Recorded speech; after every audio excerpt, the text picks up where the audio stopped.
If it helps for context, because we're being so open here, I'm straight IRL, like I have no interest in guys. This is just purely like a weird fantasy and it does not carry over into the real world whatsoever. That's like the terrible coat. The point I'm trying to make is it being extreme, scat level, fart fetish, furry stuff makes it worse. It just does. Because of the age of the person involved, where it's like, yeah, you do. It's like... Now, correct me if I'm wrong, but my understanding is Pyrocynical is into furry fart fetish stuff. Am I correct? They got accused of plagiarism. But before we get to that, I do need to just find out a bit more about this fart fetish thing. Pyrocynical fetish. Have I covered this before? I'm going to use this video to address the allegations made against me. Recently, to those who are unaware, I've been accused of grooming a 15-year-old boy when I was 19. That I'm some kind of predator and was aware of his age all along. This is categorically untrue and a complete lie. The supposed proof for these insane allegations is paper thin and embarrassingly wrong. I originally made a response on my subreddit, and I truly believed the evidence I provided was enough. And for a time it was. But a few days ago, a poorly written Google Doc has surfaced claiming that I have lied in my response and I'm 100% guilty. I just want to be clear, I have never lied at any point. This document is disingenuous, manipulative, and it fails to include so much of my original statement, bringing new information to light, but also making points to prove my guilt that I already proven to be untrue in my first statement. It's managed to fool so many people. Like, I see video after video of people now saying that I'm a liar. And he claimed... Why is it British people so often do?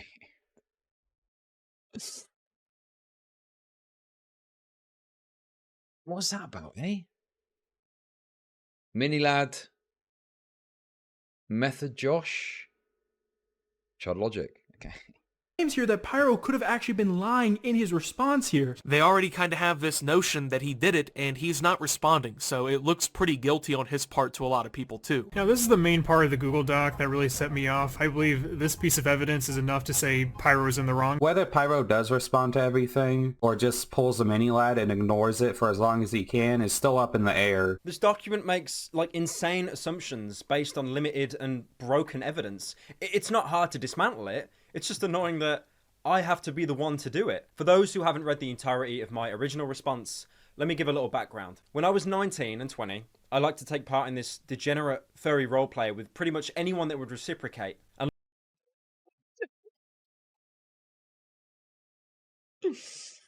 Yes, Ginger. Yeah, we need some super stickers. Let's go. Shiba dog with big smile on his face, tilting his head. Thank you very much for the £2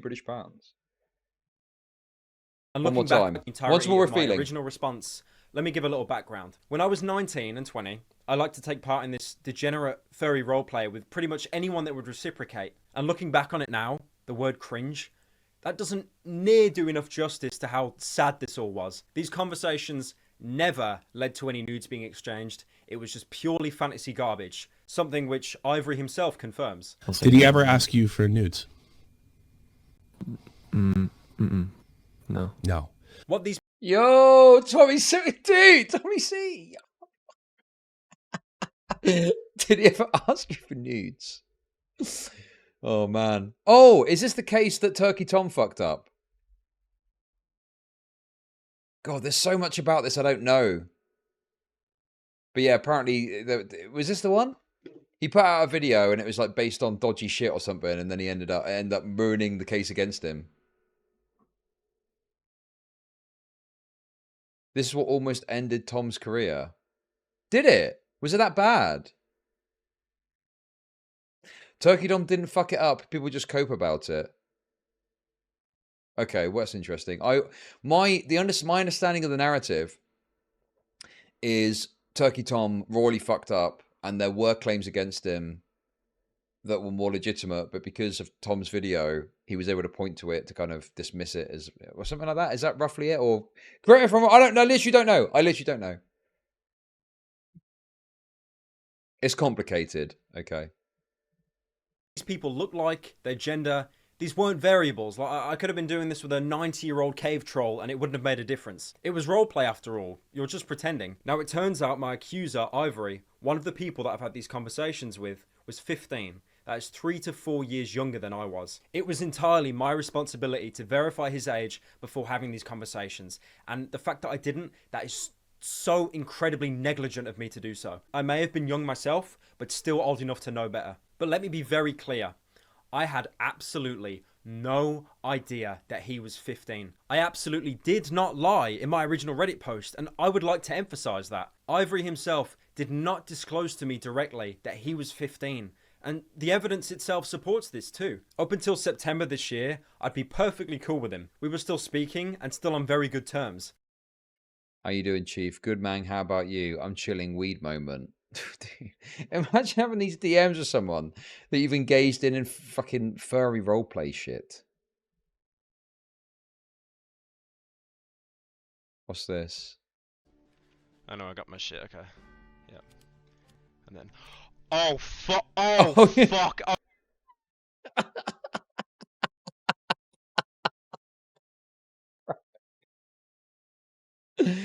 Got my shit, okay. That's so funny, man. And then... Oh, fuck! Oh, fuck! Okay! Oh, I didn't know I had that mod on! Okay! Oh, whoa! Okay, it's been a good stream! Fucking hell, man. I didn't know I had that mod on. Phew.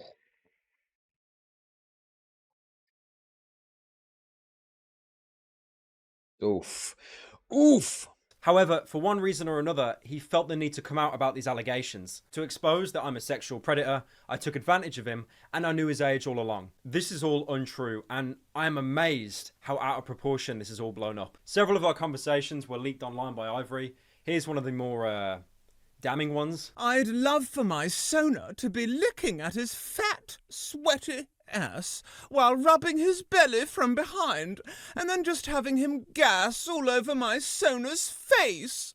That'd be so nice. Or if mine was just underneath him, getting railed underneath his huge belly, and your Sona could be gassing non-stop as he fucks mine like...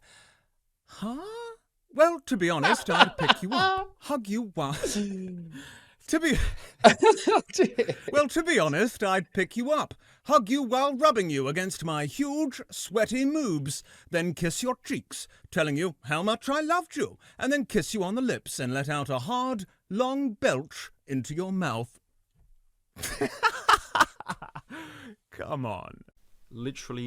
Okay.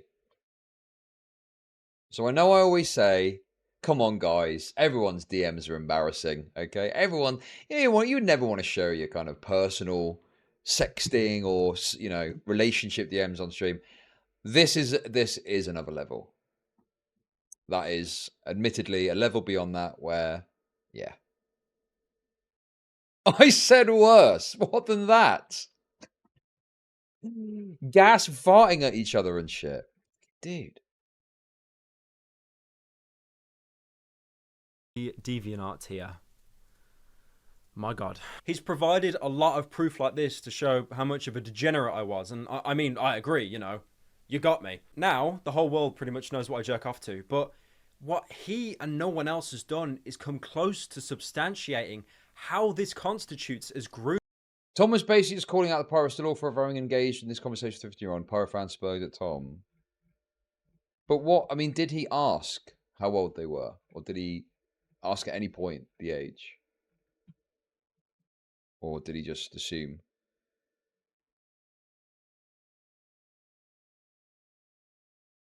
Yeah, Colossal Crazy is funny. Did he assume? If he assumed, I mean, it's worse if you assume. You know, that puts it more on you because that's negligence. You're being negligent, right? Grooming. Ivory himself even struggles to explain how what. It seems he assumed. Okay. They were role-playing as 4,000-year-olds. Okay. Yeah, because if you make an assumption without any attempt at clarification, that's gross negligence on your part, right? What I did was grooming. How were you groomed? I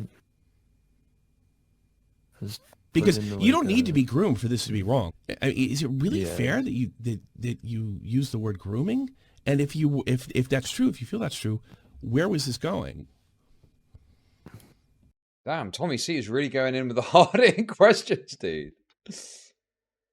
Fucking hell, man. That's based. That's based from Tommy C.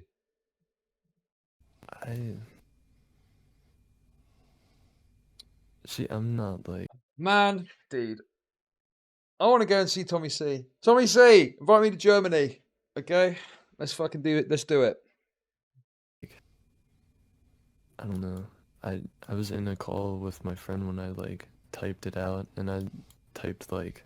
I remember I typed that and asked like, is that okay? Because it reads Yeah, more that's like a the word it YouTube is. like thumbnail. Do you honestly believe? Did you not understand the definition of the word? I feel like it was like forcing or like manipulating a child into a like sexual situation. Okay.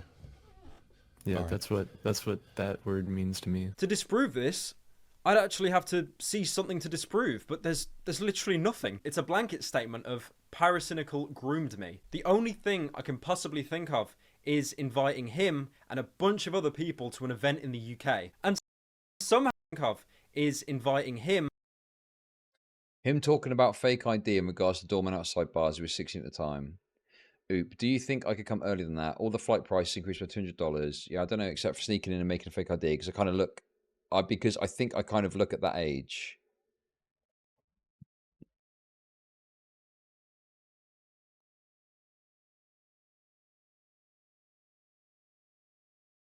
No, this is Pyrocynical a few years ago. We're going to go over the new allegations, which is a bit clickbaity. But it's plagiarism, okay? It's plagiarism. But yeah, I just thought we'd have a look at this. I think I've watched this before, but I'm having a little refresh. and a bunch of other people to an event in the UK. And somehow this got spun as me buying him a plane ticket to fly him out to have sex with him. Even if he lied, which can't be proven, a 20-year-old guy flying a 16-year-old boy out to fuck him in England. I don't care what the law is. Most people find that disgusting, and that's why Pyro's losing. Sive, PewDiePie's editor, is one of the many people I invited to this event, and he agrees. The claim is just... Wait, hang on a sec. He was using Tommy C for his benefit earlier, but now he seems to be taking issue with Tommy C's claim there.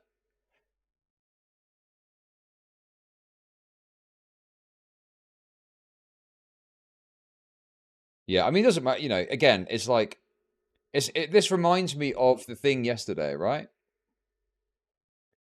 The Scrimzock stuff. Where it's like, you know, it's like it's an optical disaster. The accuser sought out Pyro, not the other way around, and there was no grooming. The guy's gay. Are you making the Milo argument? I mean, to be honest with you, like, this is gross negligence. That's the way that I see this, you know? That's it. That's all I can really say on this.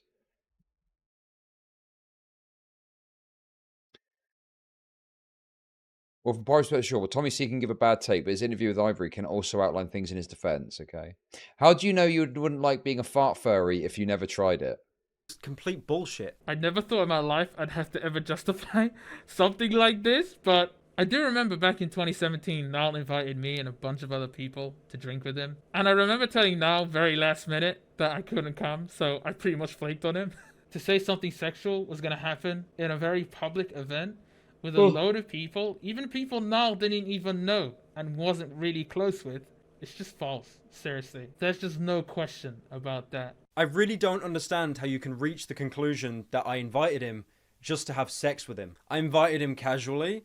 No plane ticket was purchased. No specific handmade invite was sent. It was flippant, nonchalant, and that exact same invite was copied and pasted word for word to dozens of people. Nonchalant. Nonchalant. I was saying, of course you play a game where you make things fat.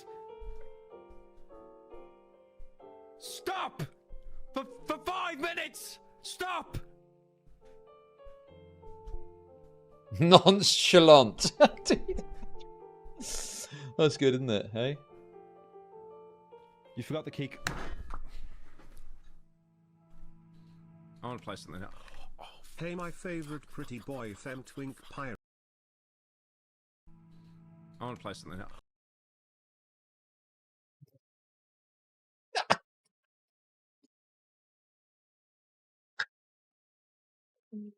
Oh my god, dude, there's no way. We'll start adding in the details. Oh, damn, looks great.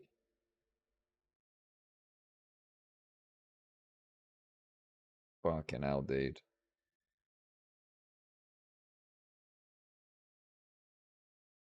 Why? But why? But why? Oh my god, man. Come on. Lyrics moment. Hey, my favorite pretty boy Femtwink Pyro. What's your favorite fat furry? Oh my god. Asking so I know what to draw and Oh send my to your God. PO box. I expect it to be framed and hung on the wall. This is the third time this has happened now. Pyro, It seems a bit like a bit, yeah. This is the third time this safe while you're there. This is Just let me know. This is the third time this has happened now. BTW, I will keep. Is he getting off on accidentally showing it to his audience, maybe? Oh, God. Isn't this guy beginning to trans out now as well? Is that a thing? Anyway. Ivory himself even said he did not get any sexual tones from this. When he invited you, is there any kind of indication that it was sort of a date in any way? That there would be a wink-wink, date-like act with sexual interaction? Did he give you that idea at all? He didn't, like, if he was, I didn't pick up on it. I mean, yeah, we shared some fat furry art. We had some weird fantasy roleplay, but there was no sexual interest. There were no nudes exchanged. We shared... That's right. What? We shared some fat furry art, but there was no sexual interest. That seems like a bit of a contradiction to me. Yeah, I'm not buying that one. I'm not taking that to the bank, that's for sure. His name, his appearance, it wasn't important to me. I didn't even know what he... Well, I mean, sure, I understand what he's trying to say. He wasn't interested in the person. Right? But I think there has to be some interest in the person to engage in that with someone. Yeah, sure. Also, if he well, I guess he's got to say that to try and limit the damage to his reputation. Okay. Yeah, it feels like he's trying to like excuse bomb. Is that something? I don't know. But basically it's like, oh, I'm going to come up with all the, there's this excuse, there's this excuse, there's this excuse, right? I've got all these reasoning as to why it was like this. When I think to me, it just seems so obvious to me that he was just negligent in doing this. He just doesn't care who he's using to get aroused. As long as he got the good furry art, doesn't matter. Send it through. The gas. God, this reminds me of a hentai alternative on 4chan. Oh man, I've seen some crazy shit on there. Like, farting shit and stuff, man. Oh god, it's so fucking weird, dude. Or who remembers the classic Brazilian fart porn? Do you remember that? That was another video that you would send to your mates. You know? Oh, check this video out. And, what's this? And then it's just all these Brazilian whores farting in each other's faces. I can't bring it in. What the fuck?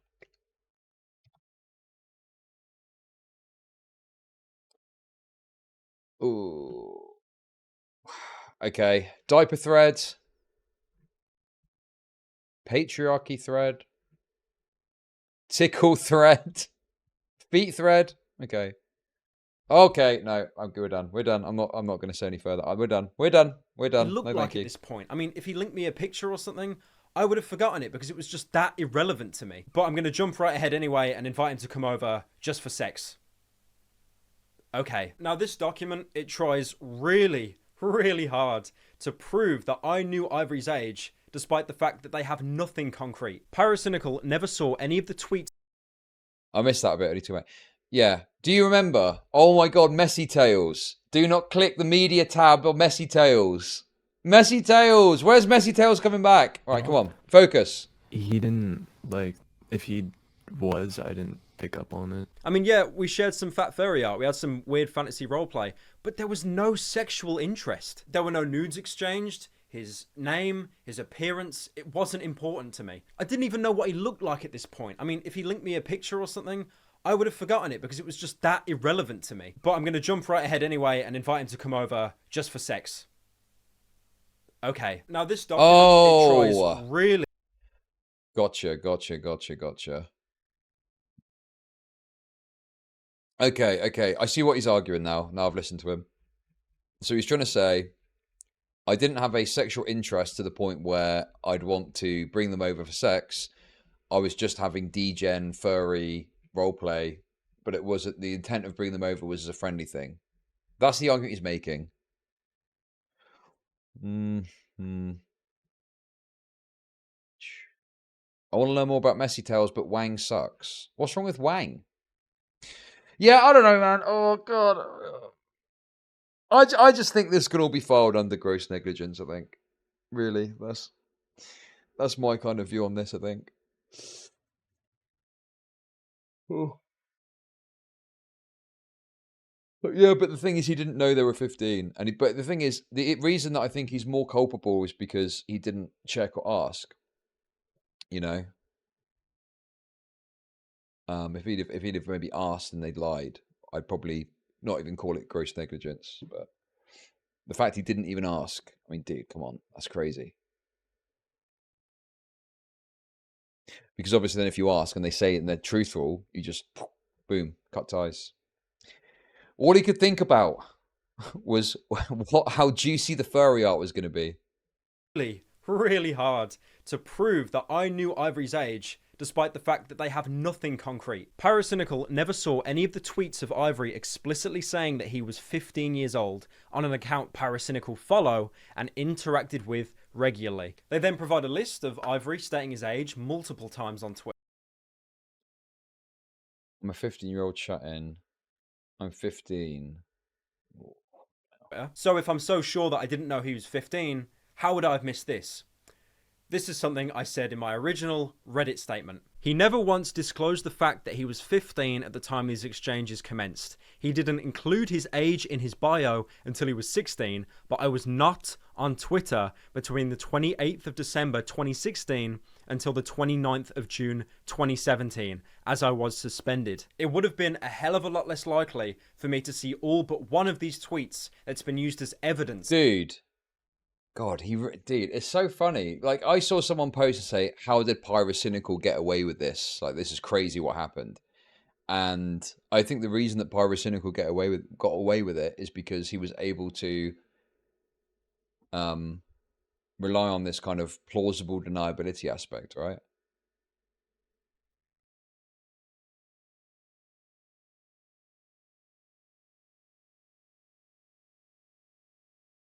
I don't know. You know, yeah, it's tough. It's tough because clearly something, like, the problem sometimes is something wrong can happen. And you're like, I know this is wrong, this feels wrong, but it's not wrong to the point where you've got proof that they were, like, going super hard, knowing they weren't going after someone knowing they were 15 explicitly, you know? There's a lot of plausible deniability here for him to be able to go, well, I didn't see this, I didn't see that, I didn't know this, I didn't know that.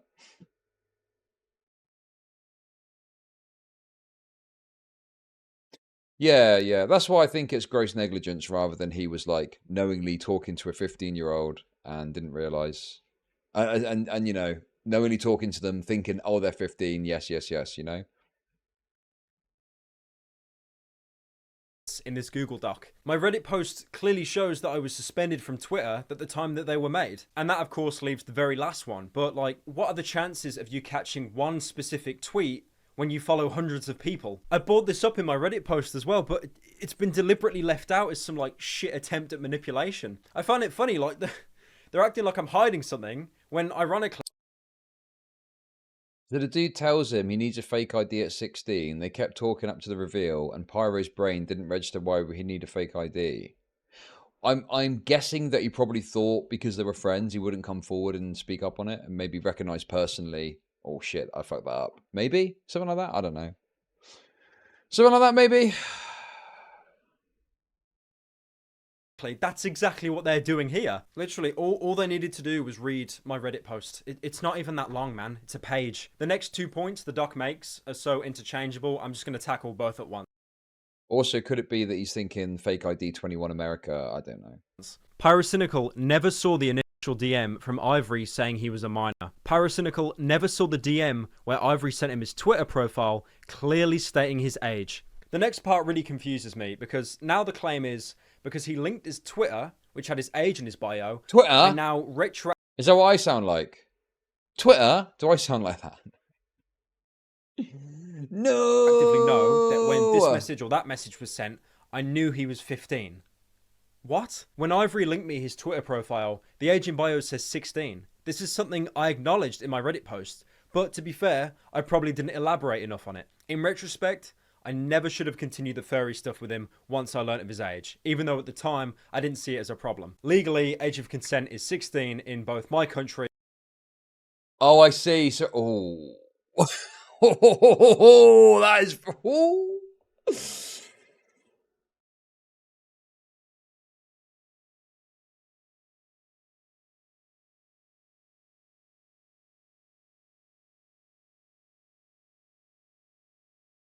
Yeah, age of consent argument is always a slim one, isn't it? He's in the clear. Well, the problem that you've got with this is, it's like, I think we can be accommodating of the idea that, like, say, an 18-year-old and a 16-year-old, you know, might start a relationship, right? But it's like, it's the nature of what's happening here. It's like extreme fetish roleplay shit.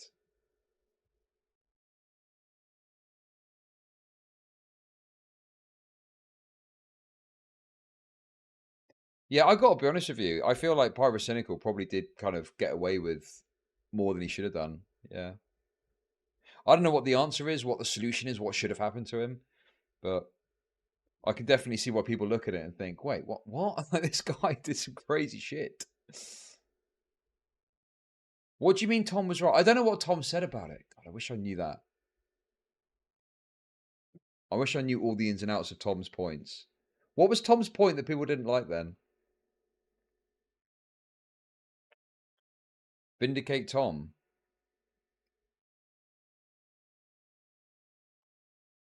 And his state. I didn't consider the age gap significant enough because what we were talking about and doing was so far removed from actual sex. It literally was just fantasy furry garbage because I didn't consider Ivory sexual in any way in person. I never had a plan to progress our friendship into something more, and I never considered it an issue. I understand though that, you know, this is going to be one of those weird grey areas where people are going to agree or disagree. I think it's a combination of all of these variables coming together, which led me to believe at the time there was nothing wrong from a moral standpoint. As for the other message, I don't remember seeing this message, and I'm not sure why it's being used as proof that I knew he was 15, because if you compare the dates, this message was sent 2 months after he sent me his link. If you compare the dates, this message was sent as proof that I knew he was...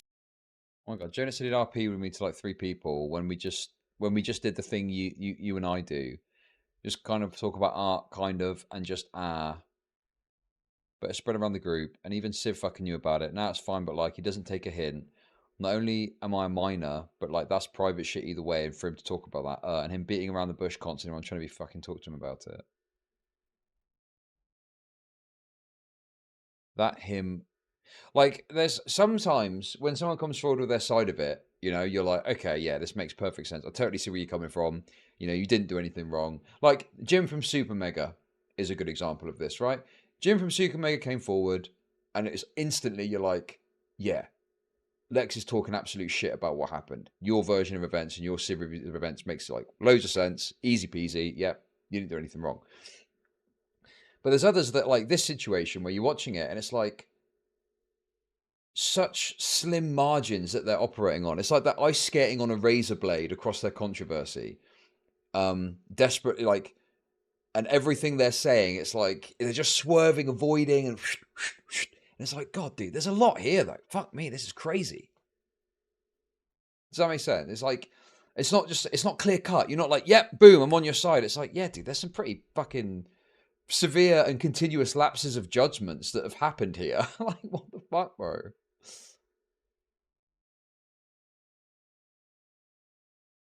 And it was like that with Thingy yesterday. What's the face? Natty Foreskin. Natty Forsyth. It was like, whoo. It's like, fuck me, you're fucking swerving here, swerving there, swerving there. But there's like a lot here. There's a lot of shit here. They call him Natty Foreskin, don't they? I don't know why. I'm not sure why. I don't know why. Oh, what's this? It's 15 because if you compare the dates, this message was sent 2 months after he sent me his link with his age in bio. The last 2 points for this segment, I want to tackle both at once here as well. Pyrocynical, who at the time was expressing interest in Ivory and being in a relationship with him at the time, which was corroborated by Pyrocynical's at the time soon-to-be girlfriend, still never knew Ivory's age. An age with Ida clearly acknowledged, and an age which she thought would not dissuade him from being in a relationship with Ivory. Somehow Ivory never mentioned his age, and no one else mentioned his age in the presence of Pyrocynical outside of all these clear instances, even once. So here they're trying to make it seem impossible I wouldn't have known his age, or had to do some kind of like insane mental gymnastics to never find out. But if you look at the DMs Ivory provided himself for this document, you can see that he's confiding with Ida about age being a problem. Keep in mind as well, I was not in a relationship with Ida until about mid-2019. This document claims it as soon to be, but like, it's a whole 2 years before we actually start dating, and 2 whole years before this conversation took place. I mean, we both talked before, but we weren't close. She had no reason to confide with me with someone else's private information. Pyro was 19 when this happened, right?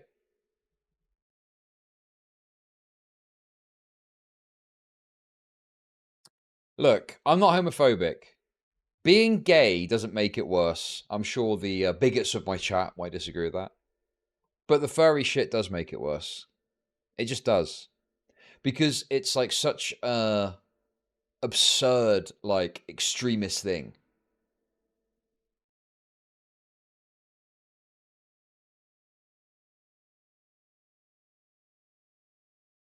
You know, it's like, it's more fucked for that reason. It's like, it's more corrupting, isn't it, to me? I see it as a more corrupting thing.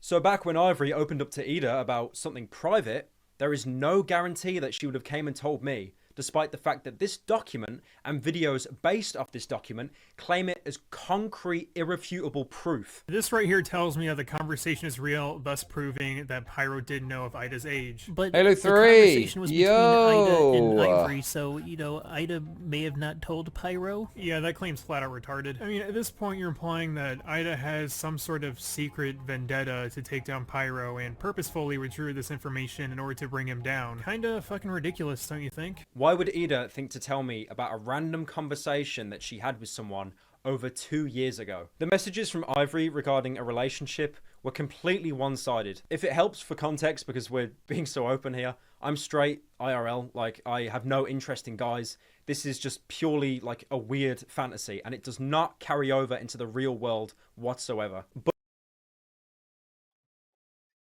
That sounds like total cope. On top of that, we got further stuff too, haven't we? We got further info. Stop the cap! Don DeMarco! Marco. But one thing there is no excuse about is Ida attacking Ivory in DMs once he posted about me. What she said is deplorable, and I don't agree with it at all.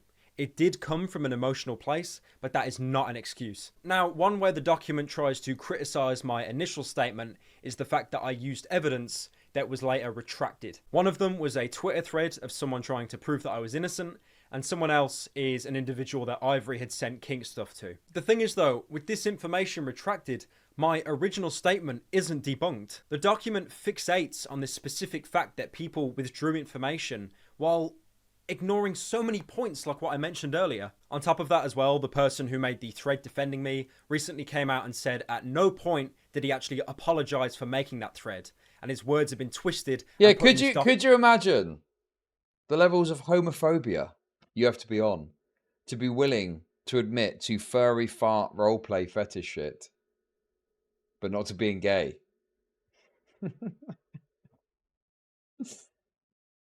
Oh.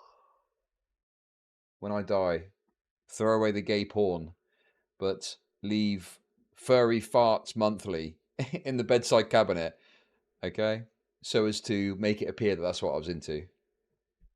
Document to be used against Hide him. the scent, The reason why I used so to these Twitter speak. screenshots against him is the fact that I felt his accusations came from a place of dishonesty. We spoke casually on and off until September of this year.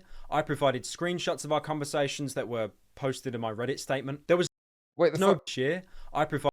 What is this here? You can't see it properly.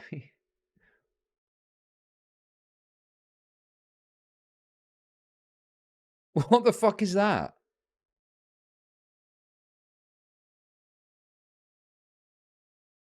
Is this old drama? Well, kind of. I'm leading on to the new drama, but I got well, I'm pausing too much as always. Provided screenshots of our conversations that.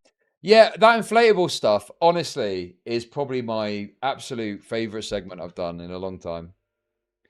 You know, I don't know if I could pick a favorite, but it had a similar kind of energy for me as, like, say, the Jason Unruhe Fallout sex mod segment, you know, that kind of level. That were posted in my Reddit statement. There was no bad blood. And then when other people came out on Twitter saying that they also had dishonest experiences with him, I used that to further my own belief that these accusations were made for the sake of it. Me including the anecdotal evidence led to the belief that Ivory lied about his age. That is never a claim I have made that he has done to me. I've only said that I did not know his age at 15, which in turn has caused more people to believe that I lied in my original statement. I just want to say though, this is not an excuse. It is entirely my responsibility to verify age. But this never escalated from two morons talking about inhaling furry farts. And I never...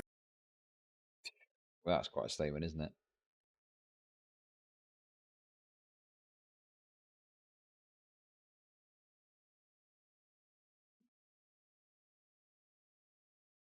He's guilty of being a degen.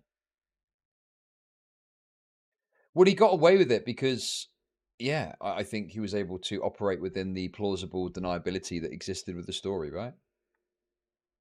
Because and it is genuinely plausible that he wouldn't have known because there's no hard conclusive proof. Like, for example, if there was a screenshot of the person saying, I am 15 years old, that was there, I think that would have been a lot harsher. It would have been banged to rights.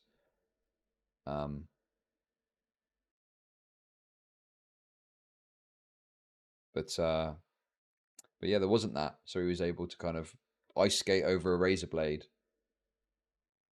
to come out of this smelling of roses. I need to say, God, fuck. I want to know what Tom's. Well, apparently there's another video we'll quickly look at. You know, I've already looked at some Tom stuff today. We'll just quickly look at it. I genuinely would like to know what Tom's kind of perspective is on it, but smelling. Sniffer. Never intended it to. Ergo, grooming. There's a message that was used of me basically having a breakdown that was put in Ivory's original post, saying pretty much how everyone's going to find out and I have to keep looking over my shoulder, like my paranoia was through the roof. And this has been twisted, of course, to make it seem... Also, I think that this guy is moving closer to transition.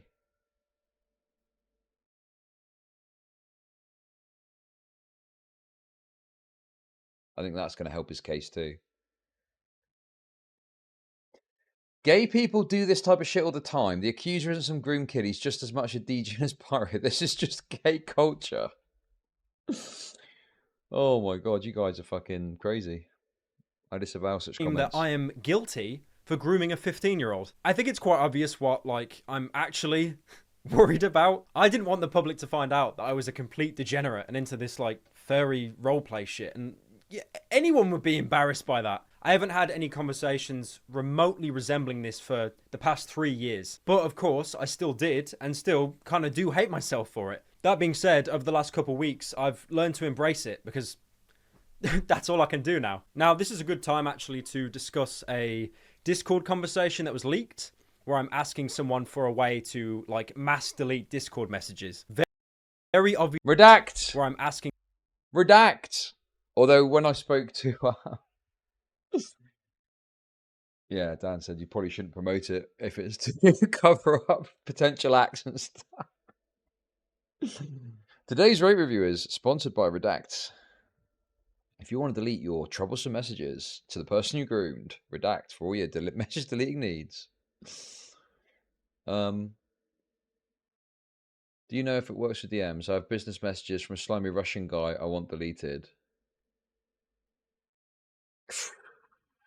Ooh. Mass deleting messages is fine, by the way. I don't really think that's a problem. Especially in a culture where people will leak literally anything about you that they feel they've got a opportunity to. I think it's actually sensible to mass delete messages. But yeah, it does look. It's a heckin' bad look. Yeah, I got to be honest with you. I feel like I do feel like this guy got off easy based on all the details of this. I think he got off pretty easy. What do you reckon? Someone for a way to like mass delete Discord messages. Very obvious explanation. I was shit scared of the public finding out that I was a complete degenerate. And, you know, pretty much just being kink shamed for all eternity. But this has now been twisted into, like, me trying to hide evidence of grooming to escape internet justice. They're trying to make it out to be far more insidious than it actually is. And it's sick. People seem to be choosing, like, what part of my statement to run with instead of acknowledging all of it. They twist what they want to twist, misinterpret what they want to misinterpret, and then they just ignore the rest. I'm just, again, amazed how people read this document and just believed it at face value. The problem is I have with this drama that there is no middle ground.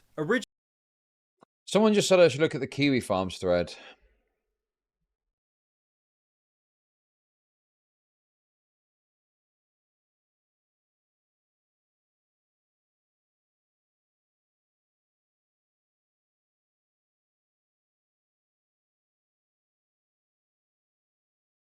Is that what you wanted me to see?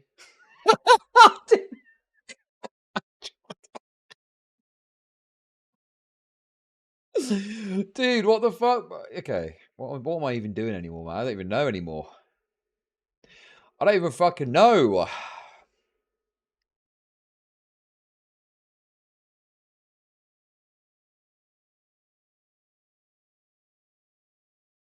We watched the TF2 clip already. Oh, it's funny. Funny, guys. We're having a good time, aren't we? Originally, Ivory was labelled as a manipulative clout chaser that could do no wrong because people chose to believe my screenshots over his. And you turned out to be what a lot of people were calling you from the start. A clout chaser trying to ruin someone's career on YouTube, let alone on the internet, for attention. But now those same people are saying I'm guilty because they read this document and didn't bother to cross-reference it with my original statement. Not only is there proof of Pyro knowing even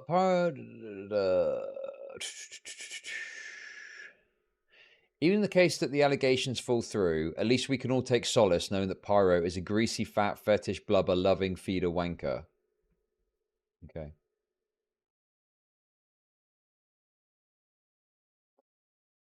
Is that the... oh, that's a Tommy C video.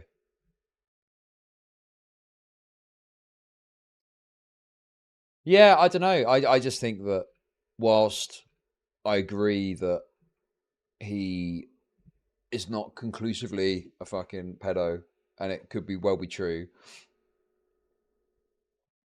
It could well be true that he wasn't trying to groom me, he wasn't trying to molest him, he wasn't trying to have sex with him.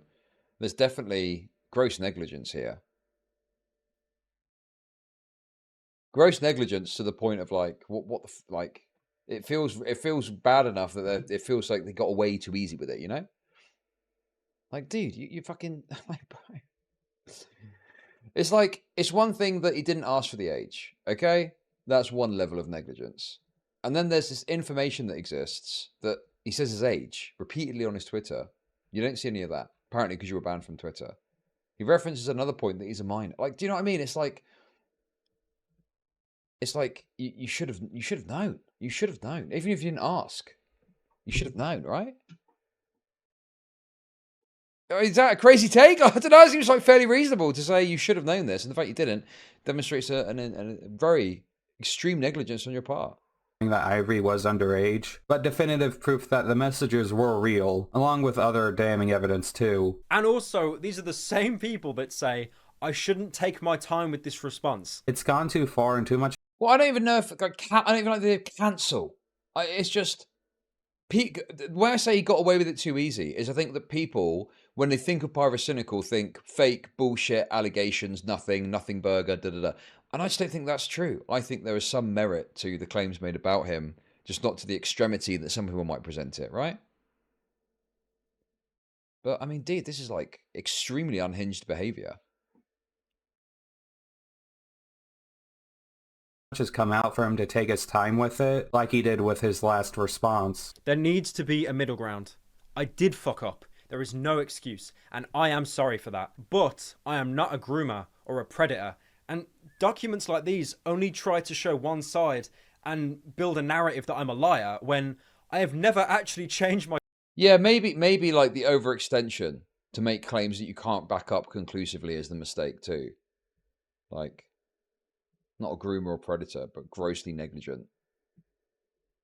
Yeah, maybe something like that. A story from my original post. My mistake, if anything, was not being clearer. I have never tried to hide anything. This document has managed to fool so many people. Like, you've got this person that came to all my meet and greets and they're dressed up as my character. The effort they went to was insane. But thanks to this document, they've recently came out claiming that I was only nice to them because I had an ulterior motive. The document also tackles a tweet Ivory made where he says he hates me and I'm a leech. This was a copy pasta and it was like so easy to disprove. The majority of people found out as soon as you like copy pasted the actual tweet into the search bar. I didn't even think to mention this in my original statement because it was totally beside the point. I think it was included here as a way to make Ivory's claims seem more genuine without having to do any actual work. Why would you try so hard to debunk a claim 20 people complained about on Twitter, but yet ignore the fact that I provided exact dates of my Twitter suspension? Another argument Pyrocynical made lies in the idea that Ivory messages other people of similar age around the same time. They then show a screenshot that I posted of Ivory talking about the cringer furry stuff with someone else. Ivory then posted the rest of the conversation on Twitter.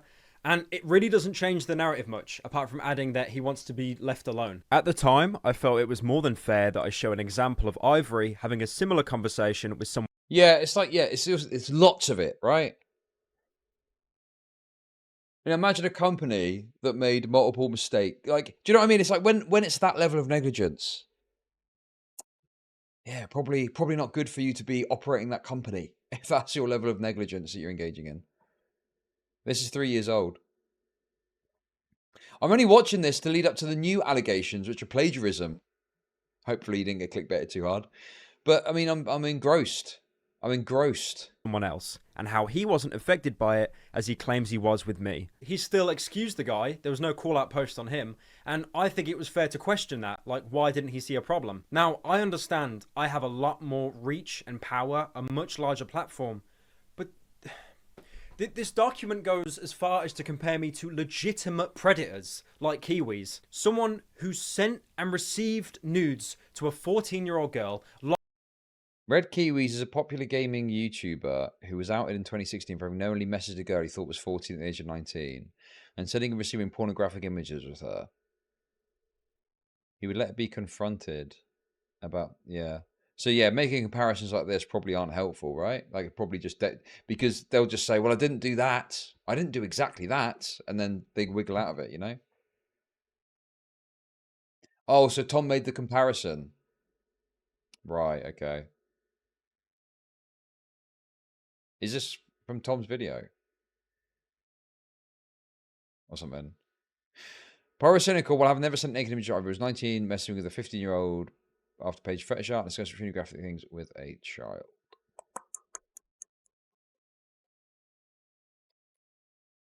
Yeah, Tom overswung.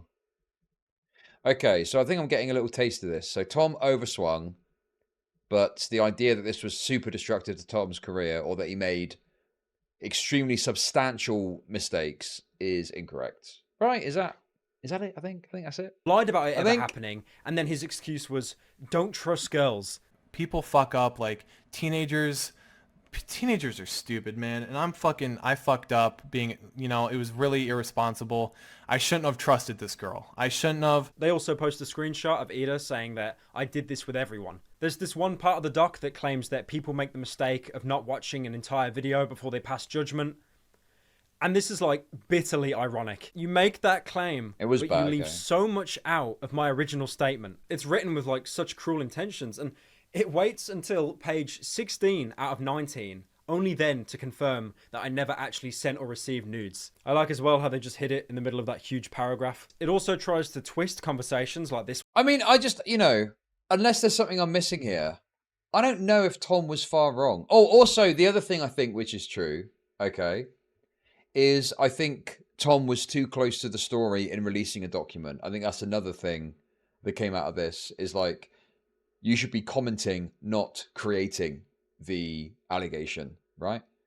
Like, it's not for you. As presume it doesn't involve you in some way, right? You should not be making a document to do it. That's other people, and then you talk about it, right? Yeah, is that sort of the thing? This one, like claiming that this isn't part of the role play, but discussing the hypothetical of having sex with Ivory. No context, no conversation before, no conversation after. You're just meant to interpret this as 100% I wanted to have sex with him in person. This document probably never thought I'd actually respond to it piece by piece because, the majority of the messages, they're so fucking bad to look at. This document is cowardly. I mean, like, the ending is no exception. Like, they don't even definitively state if I groomed anyone. They just leave enough room for people to draw that conclusion themselves without openly saying it. Even if this was made in good faith, it is a severe case of tunnel vision trying to right a perceived wrong. But I can't just sit here, and let my name get dragged through the mud. On a side note, unrelated to this doc, I've actually seen screenshots circulating around of someone who drew like fan art of my Fox character back in 2016. I then apparently replied to them, like jokingly saying not thick enough, and then asking for their age, and they said 15. So when people saw this, they instantly drew parallels to the grooming allegation. I asked them for a thick version, and they drew this, which isn't even really that different from previous things they drew before even getting into contact with me. I didn't commission it. What was drawn wasn't pornographic. They'd drawn very similar stuff before, and there was no roleplay here. It was nothing. And the thing is, this wasn't even a call-out post. The person that made the original video just said it was funny. So I'm going to address the Pyrocynical video now. This was in 2015. When this happened, I made that video over a year ago. It was not meant to be taken seriously at all. I'm also wearing the same outfit. It was just a funny story from high school, to be completely honest. That's the only thing that I meant by it. I didn't mean it to be a call-out post. The video was not meant to be taken seriously. That being said, it was incredibly irresponsible of me and not my best look, I admit. But this isn't at all comparable to the current situation. Now, I do want to directly say something to Ivory and apologize to him and to anyone else that I did the furry roleplay garbage with. What seemed consensual and reciprocal may very well not have been. It's not my place to decide. It happened. It was my responsibility to verify age, and I never did, and I am sorry for that. You shouldn't have been put in that situation, and it was stupid of me to message people about this furry stuff without taking into account the influence of my platform, especially considering how sexual the tone of these messages were. Yo, you got that furry art?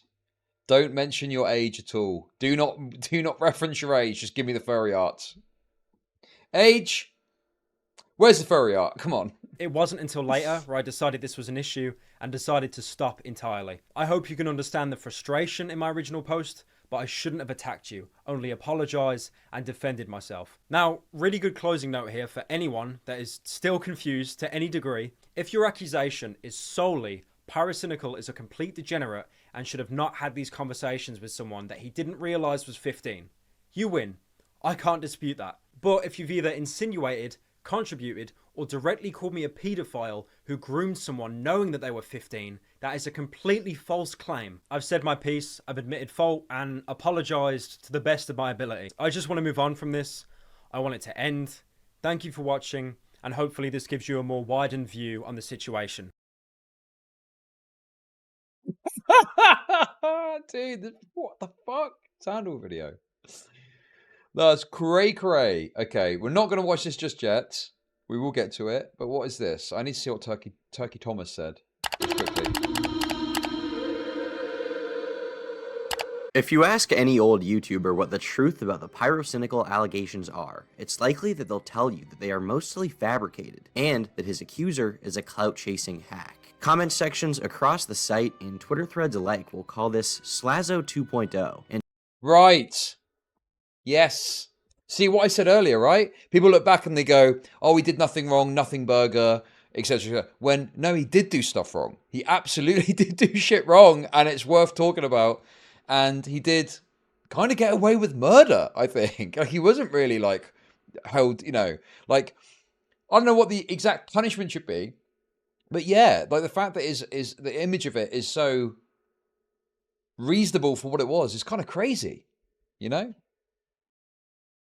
and cited as yet another example of these false allegations. And these people wouldn't be wrong. What they don't realize is that the one making the false allegations is them. Not only that, but Pyrocynical is a liar. No, this is old as well. This is old. Being a YouTuber is a dream job to most people, and to most that manage to get in that position, they cherish it and try their best to never let that dream job of being an internet celebrity go. Making content for thousands of people who enjoy... Yeah, I mean, yeah, to be clear as well, Pyrocynical is super coping about the sexual stuff. Like, obviously, you are having furry fucking art messages with someone. Like, that is inherently sexual. You cannot get around that. It's impossible. Like, yeah, maybe you could argue that you didn't in your head want to sleep with them and therefore them coming over wasn't for sex. Yeah, sure, you could argue that. There's plausible deniability there. But, like, I'm sorry, if you message someone to look at a furry fart fetish thing, that is sexual. End of conversation. What you do and simultaneously support you is a privilege that very few You're get bricked to up. experience. That being said, your position of power can easily be lost if you are accused of doing something heinous. And multiple people have been exposed for being very irresponsible with their platform. In the past few years, we've seen a number of these stories take place on YouTube, but around 2019, an interesting trend also began to occur, where people who were accused were actually vindicated in the end, and their accusers were made to look like idiots. People like James Charles, Pro Jared, and of course Slazo were all accused of doing heinous things, and largely condemned by the public, with hundreds of creators and hundreds of thousands of fans going after them for weeks on end, until they managed to flip the narrative in their own favor. Flip reverse. With all of these fans and Flip you creators for alike real. looking like fools for pushing false allegations. Gonna flip you People for like real. Heidi Westbrook, Heidi O'Farrell, and I'm Alex were strung up in the court of public opinion and ruthlessly attacked for being disingenuous and ruining the lives of their former friends. And it seemed like allegations would be taken with a grain of salt from then on. Instead of instantly believing the accuser, people will question them and wonder as to their intentions. Recently, another one of these cases Yes, appears look that- where we are now. Endless, dubious bullshit, embellished, false, nonsense, cringe allegations. Endless, they're endless now. Every other fucking day, it feels like, comes out.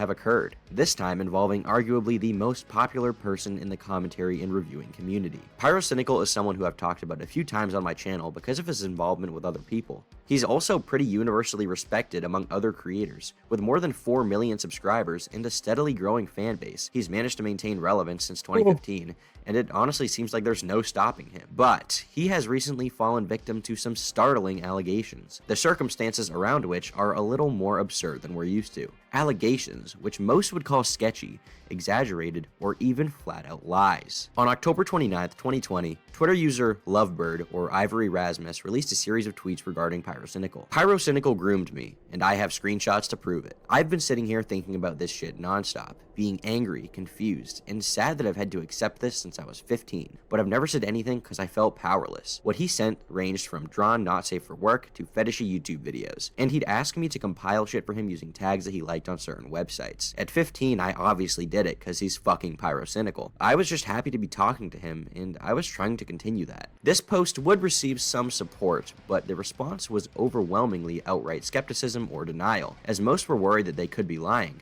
as we've seen with other accusations of predatory behavior in the YouTube community. Many cited their lack of evidence at first, questioning why they had provided no proof and encouraging others not to believe these. Hey, look at that. Some things never change. Some things never change. Won't get fooled again.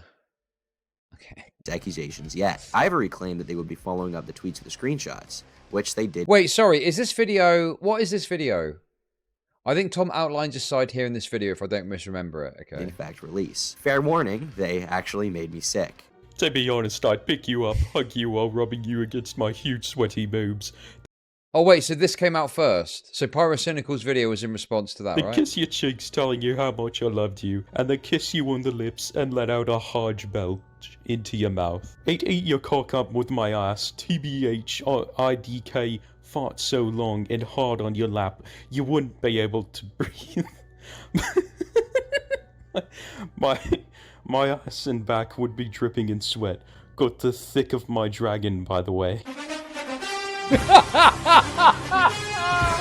My gut would just crush you. You'd hear all the moaning and growling from all the animals I've eaten beforehand squirming around in my massive belly. Needless to say, these logs aren't your garden variety sexy Discord messages. Bro. They're pretty off-putting. And as I'm sure you've noticed, none of these posts have Pyrocynical's name on them. Instead, a deleted user is in the place of the accused. Ivory got a lot of responses to this post, with many citing that they find it ridiculous anyone should believe these messages are from Pyro, and they'd be fair in questioning this. My own initial reaction to the situation was basically curiosity, wanting to see where the story would go, but avoiding commenting directly on it in case what Ivory was saying was proven to be completely false at some point in the near future. As the allegations made their rounds in the community, a few other people came out with their own stories about Pyrocynical, alleging that he had sent them fetish art as well when they were underage. I 100% believe this, based on my own interactions with the dude. I am definitely not happy to say that I got those vibes from him. I wouldn't accuse someone of anything without evidence, but this unfortunately sounds right on the money for his fan interactions. The same day, Ivory put out their final statement on the allegations in a twitlonger, giving more details about what happened and explaining all of their reasoning. I'd like to clarify that I'm not doing this for clout or public attention, and that I couldn't care less about that. This is a message to people who know Niall and know for a fact that this is true, but continue to stay silent. What matters to me is that there are multiple accounts of Pyrocynical abusing his power to be sexual with fans, which include minors. It's not just me who's been affected. Yeah, I see like constant overextensions in all of this, right? Like, honestly, this is why if I was ever to do an advisement on someone making an allegation, which I wouldn't do because I'm a staunch defender of falsely accused. But no, seriously, you would say, look, say it how it is.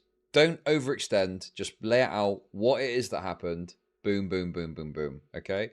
Avoid using words like grooming, pedophilia, unless it's explicitly that. And let the facts speak for themselves. Boom. Not this. Oh, what was it? The fucking Brittany Simon thing. Yeah, well, you just got to, you know, the idea that it's acceptable or it's understandable for someone to like present it in a way that is more generous towards them, you know? Now, call it grooming because that'll make people think it's worse, actually. This is public knowledge in multiple communities and has been tolerated and in turn enabled for far too long. If you've been in a situation like mine, please know that you are not alone, and that there are loads of people who are willing to support you. With this twitlonger was another imager link with 2 videos attached. One of these videos was a scroll through of the messages from the deleted user from earlier to add weight to his initial assertion that the messages were real, and the second video was a collection of DMs between Ivory and Pyrocynical's current girlfriend, @Deflimify. In these messages, assuming they aren't doctored, she seems to admit that Pyro sent BPF hate raid. Wait, what? I get raided. these messages to Ivory, as well as Hey, the Crucible! Thanks for the raid. Hope you're well. Welcome, racists, bigots, fascists, Nazis, transphobes. Okay? We're covering a, I believe now, moving towards trans person who had fart fetish furry roleplay with someone they didn't realize was 15 at the time. Boom. saying that she had done the same. She expresses that she doesn't think what Pyrocynical did was that bad, and while she feels the age gap wasn't ideal, she doesn't think that anything bad happened to Ivory. At no point in this post does she say that Pyrocynical did not know Ivory's age. In fact, all evidence in this post points to the opposite. And that's about all that's been released up until this point. So, what did the commentary community say? After providing this as his evidence, many people were still in disbelief with the news, or they felt that there was a possibility that they were lying. This is also when people began releasing videos about the subject. Diesel Patches put out a video where he said that the messages didn't seem like something that Pyro would say, and that he wasn't willing to completely believe these allegations yet without solid proof that the messages were. Ooh. Yeah.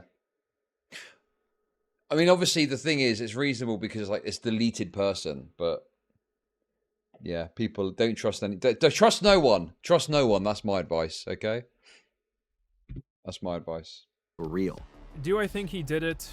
I can't say because there isn't any proof. So, to me, Pyro is innocent until we actually see some evidence. Other similar channels, like Prison Mate Luke, would make the same assertion. But he didn't really give us anything concrete until his girlfriend. Did Tom screw up? Really? How? I think he made some errors in overreaching. I mean, admittedly, I haven't looked at all of it, so I could be wrong. It feels more like he overreached at points, rather than totally and absolutely fucked it up. Right? Who is Prison Mate Luke? Nuked from the community years ago. And even then, that's not definitive that this was him. The basic issue most people had with these allegations at first is that there was no proof that Pyrocynical was actually the one behind the DMs. One thread was created on Twitter shortly after, where they claimed that Ivory had sent them ample proof of the messages being real, but it didn't really pick up very much traction, and as a result, it's been largely ignored in videos going over the topic. Most people were waiting until Pyro released a statement on the subject, which he did on Reddit on November 10th of 2020. Hey gamers, I would like to take this opportunity. Yeah, I gotta say, you know, I can understand why Big Bungie looked at this and was like, or saw some stuff, and was like, how did he get away with this? It's like, it is shocking. It is shocking that this guy was able to just skirt around this all and keep making videos. And he's still making videos to this day. What are the comments? Good to see Tom following the good old guilty until proven innocent method. Well done, you destroyed your credibility. Aren't you the guy who cried after getting backlash for being anti-Semitic? Based? Oh, Tom's been awfully quiet since Pyro's response dropped. Right, so this was before Pyro's response.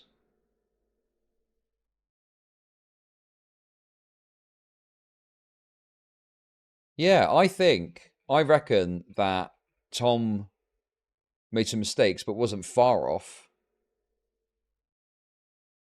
Right? I mean, dude, this dude had continuous and repeated lapses in judgment.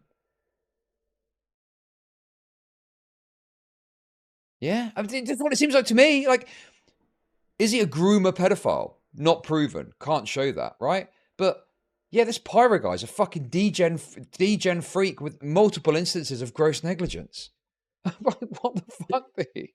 Opportunity to address a false allegation recently made against me on Twitter. As some of you may have seen, it has been claimed back in 2016 when I was 19 years old that I groomed an individual who was 15 years old at the time. I want to set the record straight with you and share all the truth. The accusation is 100% false and incredibly irresponsible. This Reddit post would be a quick turning point for the allegations, amassing nearly 25,000 upvotes and quickly being spread across YouTube and Twitter. People rejoiced, claiming that Pyrocynical had quickly and swiftly disproved the allegations, making this a clear case of yet another YouTuber being falsely accused of something which they did not do. I tweeted out a link to the Reddit thread at the time, letting everyone know about what had happened, and while my tweet itself was pretty neutral, most of the responses to it were anything but. Everyone quickly drew the conclusion that Pyro had redeemed himself and was cleared in the public eye, simply a guy with some weird fetishes. This is untrue. It's hard to tell if most of these people read through his Reddit post, but Pyro didn't prove much of anything in it. His first move was to admit that the messages were real. Okay, well, no sweat. Sure, he's weird, but that doesn't mean he knew the age of Ivory at the time, right? He never once disclosed the fact that he was 15 at the time of these exchanges commenced. He didn't include his age in his bio until he was 16, but I was not on Twitter between 28th December 2016 until the 29th of June 2017, as I was suspended. He also included a few posts from people across Twitter claiming that Ivory lied about their age. What Pyro was doing here is building a case that Ivory Rasmus is not a credible source, and therefore, he is not to be trusted. Smart move, especially when you don't have anything else to swing back with. However, one quick look at Ivory's Twitter account from this time will reveal that he was very open about his age publicly on Twitter. I'm a 15-year-old shut-in who checks his phone a lot, but I hate— Danny Masters. I'll make it easy for you. You're banned. Fuck off. hate how little kids bring a desk's worth of text Who asked you, everywhere if bro? possible. Fuck Well, off! Okay, that's just proof that Ivory said his age a lot on Twitter. He could have been lying in other places, right? Pyro said that he was suspended on Twitter before Ivory turned 16, at which point he had put his age in his bio. I can see why Pyrocynical said this. It denies him of any culpability without needing solid proof. Was attaching screenshots of a few random people who said that Ivory had lied about his age pretty low? Yeah, sure. Was it also kind of weird that one of those people apologized for their entire thread and deleted it? Well, yeah, I mean, you know, that's kind of off. Is it also weird that another one of them apologized for what they had said and retracted the statement entirely? Well, that is kind of odd, but surely he couldn't have known. And honestly, Pyro probably would have gotten away with this lie if his own girlfriend hadn't messaged Ivory. Dude. I reckon that this could be a little bit of like, time has gone on, people have moved on, people haven't thought about it and stuff, but nah, I reckon that Tom got kind of fucked here. I reckon that Pyrocynical had a bigger audience. People jumped on board with the narrative that he perpetuated. And although TurkeyTom did make some extensions that were excessive, I think he got away with like murder. And Tom got crushed, even though Tom was making perfectly salient points. In an emotional fit, victim blamed them and admitted that everything was completely true. She even pointed to his age being younger than 15 and said that while the age gap was bad, she doesn't think that it constitutes grooming. And I agree completely. It may not constitute grooming. But what Dark Viper and Pyro are based, you're not. Okay. Wow. Quite an interesting combo you've chosen there. What it does say is that Pyrocynical lied in his post. What is largely heralded as the greatest defense of Pyrocynical by himself and the entire community is incorrect. But without proof that Pyro knew they were pointed to his age being younger than 15. Then why is it worth trying to cancel him for a crush you had on him? Necessary.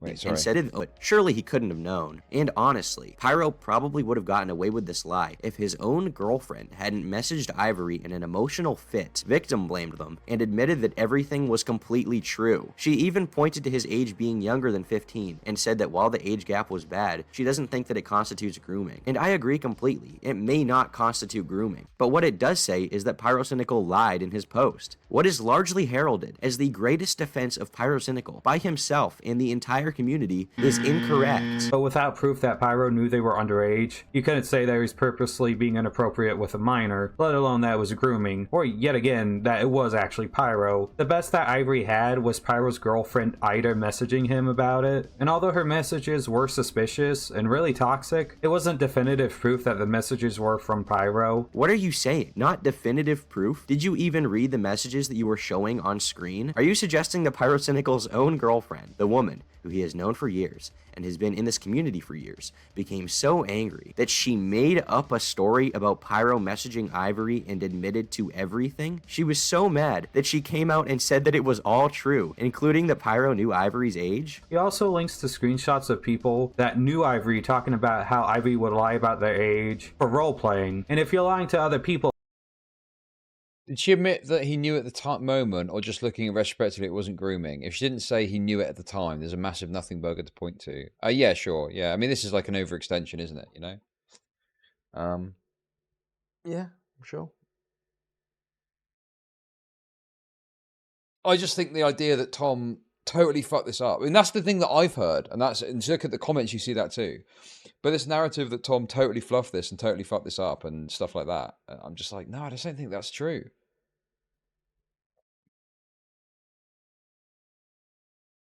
I don't know. Just feels like this is more so a case of a big audience being able to crush like a reasonable angle wholly off the back of nitpicking at details here and there, right?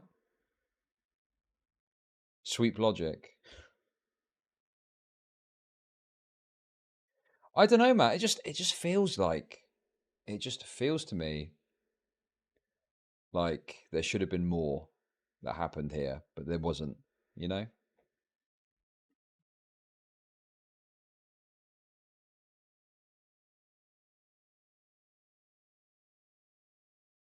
Right? I mean, if there's something else you can show me, I'd willingly be like, okay, yeah, Tom, it seems like a few overextensions rather than he said a bunch of stuff that was totally wrong, that ruined it or made it. Like, no, this guy, repeated gross negligence, right? At best, at absolute best, right?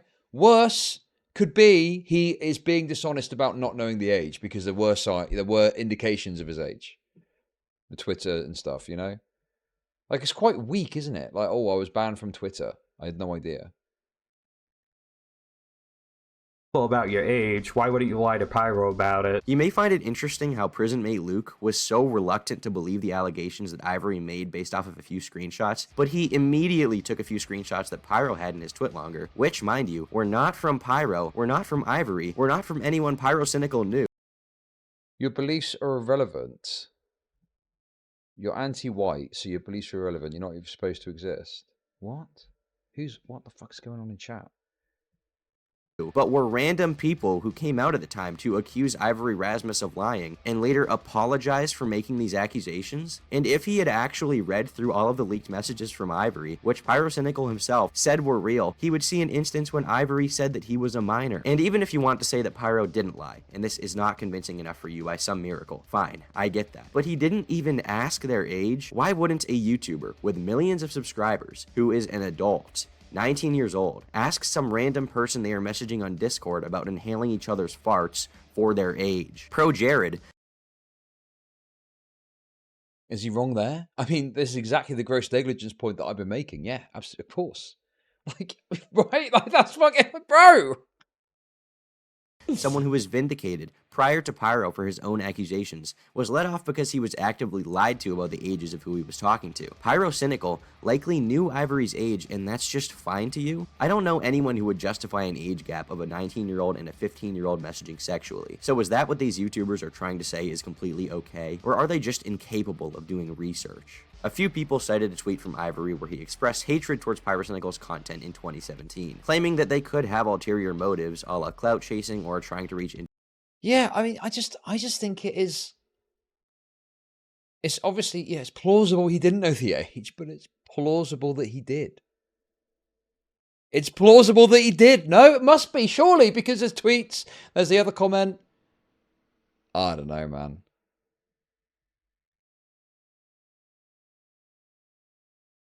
I reckon what happened was Tom was smaller, Pyrocynical's audience was very crushing. Yeah, and he got away with, you know, pretty insane negligence.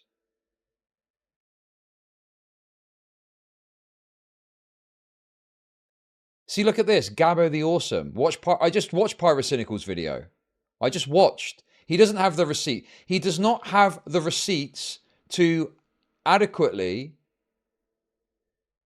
push back against the idea. He does not show that he definitely didn't know the age, right? And unfortunately, because he didn't ask for the age, right? He doesn't have something where he can show, well, I asked the age and they lied to me. He has got, at best, an argument that he was grossly... So he admits himself he was grossly negligent in not asking for the age. But beyond that, there is an argument that he did know the age.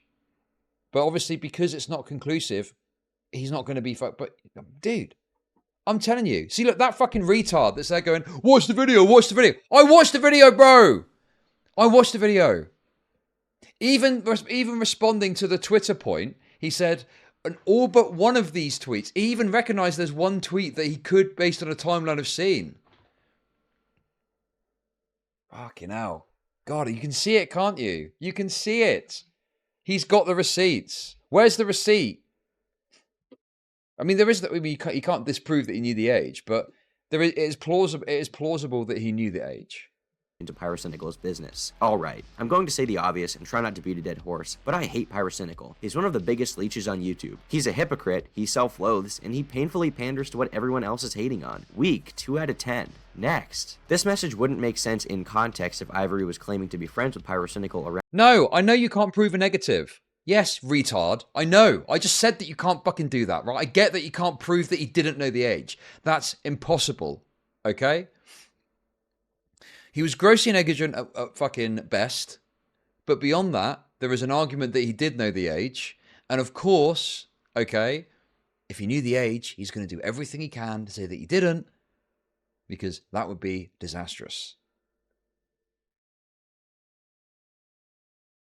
Around this time. However, as someone else pointed out, this was clearly a copy pasta cross-posted from Reddit. Which brings us to our next point. Is Pyrocynical guilty of grooming? Looking at the simple definition, it's clear that this isn't the right word to use. And looking at an interview with Tommy C, it's clear that Ivory's understanding of this definition makes... Dude, so he's even saying he's not a groomer. You know.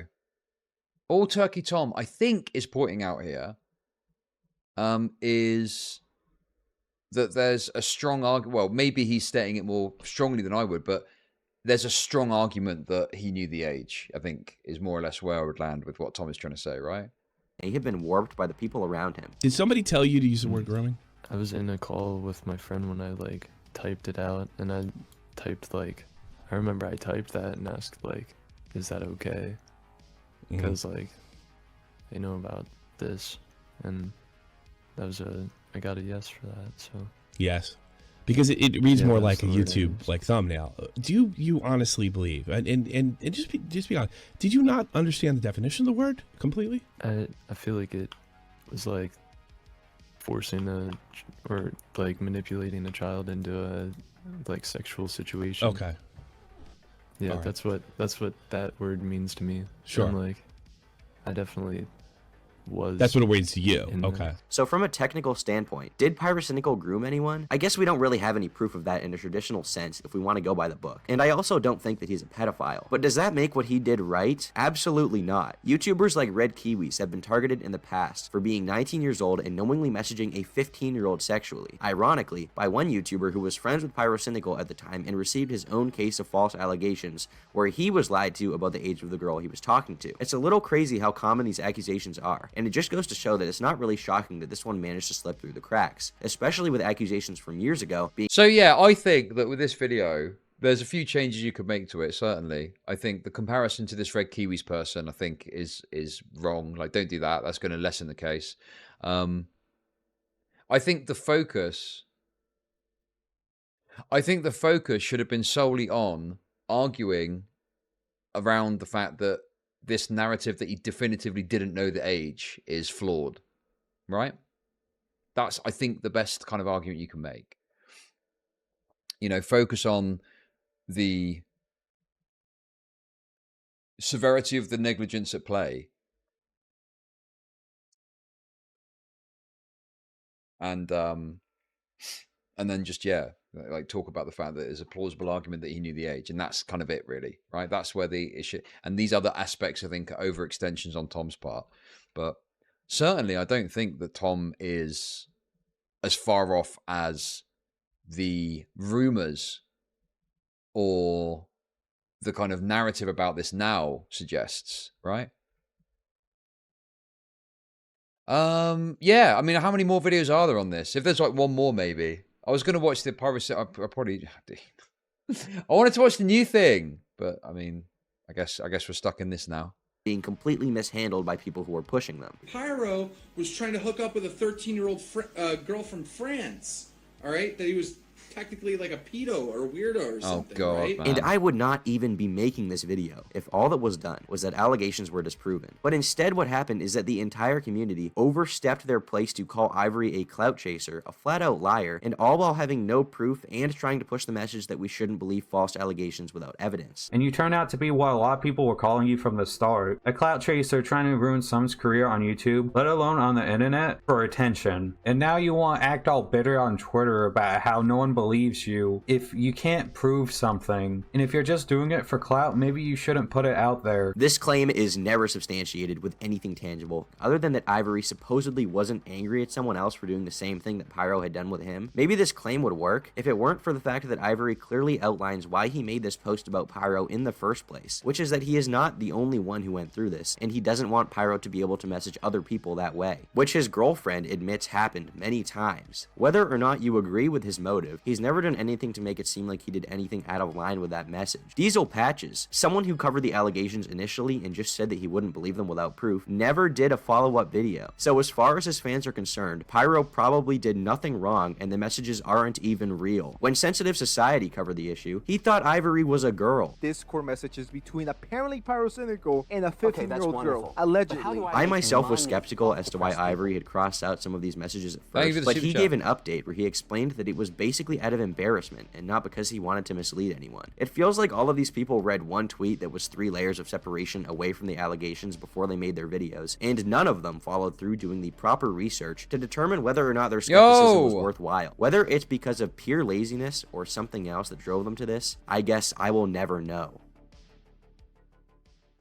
Over a year ago, So was Tom taking shots at other commentary people for not doing their due diligence or making it right? Is that right?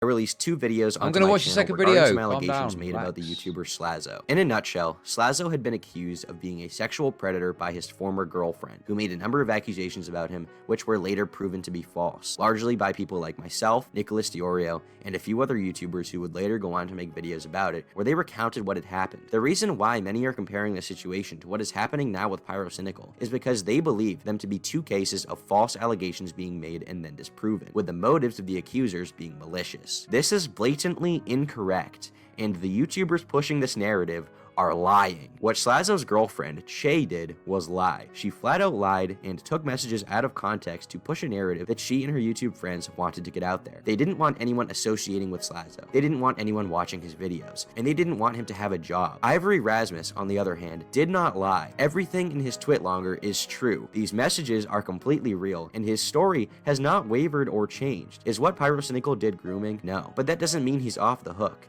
And Pyro, I know you've been nice to me in the past, and I was very glad to see someone who I looked up to be friendly to me, and this is probably burning a big bridge, but I'm not going to sit here and lie about what you did. Pyrocynical, at age 19, was messaging a 15-year-old boy and using him as an opportunity for sexual gratification. He knew his age at the time, and after the fact, he lied about it in a terrible Reddit post because he knew it was exactly what see, his that's audience... too strong a claim, I think. That's too strong a claim. Yeah, that is an L. That is an L for Tom. That is an L. I don't think you can say conclusively that he knew the age. So, yeah. But, dude, fucking hell, man. It's wild to me. Yeah, that's too much. That's too much. I agree. That is the overextension. That's the worst overextension of all, to say he knew the age, because he didn't know the age. No, well, you can't prove that he knew the age conclusively, right? Well, he should have known the age. Yeah, that's the gross negligence part. Right? That's the gross negligence part. But is it plausible that he knew the age and is lying about it? Yes, that is a plausible claim.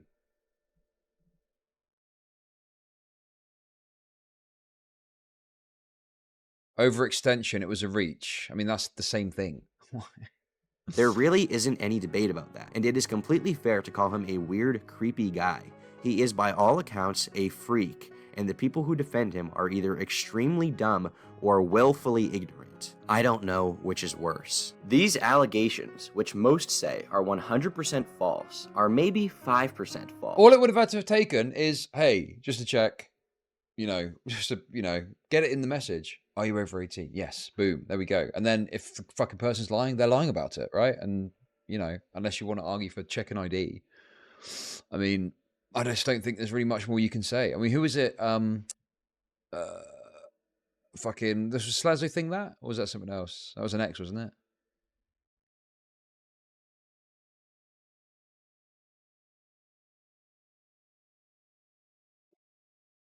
Yeah, I don't know. Just seems more keen. Chud knows still. Well, no, we don't need to get into that, okay? Listen.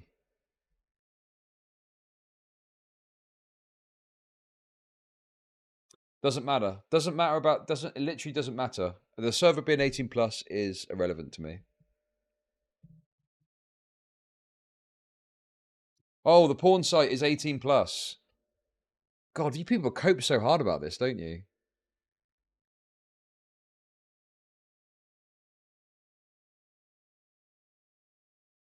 And it's over the semantic debate of the meaning of a word. Does that make Ivory in the clear? No. Guys, Pornhub is 18 plus. It means there's no one under 18 on Pornhub, right? Because 18 plus, isn't it? No, they can be criticized for the use of that word, and maybe even called somewhat irresponsible. But there's nothing malicious here coming from him, and everyone is ignoring the truth to this situation. The main goal of the Slazo situation, the main goal of all that turmoil, posting those videos, was to show that you shouldn't believe false allegations, and that— Dude, these pyro defenders, man, are crazy. That's wild to me. Are you saying Pyro didn't know the age? I'm saying it is uncertain as to whether or not Pyro knew the age. There's a plausible argument that Pyro did know the age, and it's coped to act like Pyro responded, conclusively proving. And the thing is, I mean, I know he can't disprove it, I get that, but he's also fucked himself over by being grossly negligent. So he's been grossly negligent, definitively, 100%. He says as much himself. But through that as well, like, he's operating, skating on the razor blade of plausible deniability to claim he didn't know, whereas there's a strong argument that he did know. Boom. That's it. That everything should be questioned. What happened instead is that YouTube audiences went from instantly believing the supposed victim to instantly calling them a liar and a clout chaser, ironically without any solid proof of their own. And so, the cycle continues. I can't wait until someone with even more damning accusations and even more proof than Ivory comes out, and dipshits like prison mate Luke either justify what they did or do mental gymnastics to lie about what— It's totally fine. It is totally fine to say, I don't think he knew the age. Cool. I don't know what I think. I'm not decided. Reasonable to say that from your perspective. But this idea, this argument, definitively, he did not know the age. And Pyrocynical had all of the receipts to show that it's bullshit. It's cope. It's total cope. It is total cope.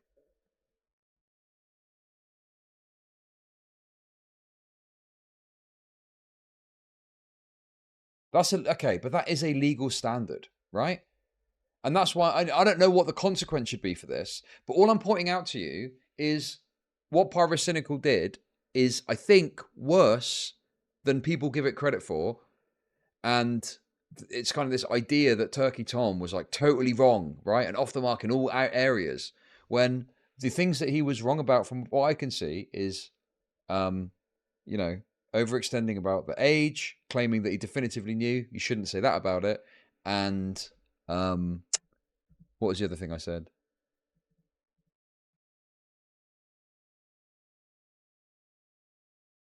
You know, comparing it to the other person that was more of a nonce or something, right?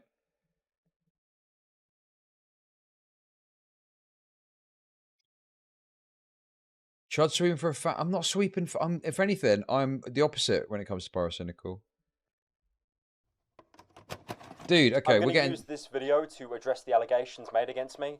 Recently, to those who are unaware, I've been accused of grooming a 15-year-old boy when I was 19. That I'm some kind of predator and was aware of his age all along. This is categorically untrue and a complete lie.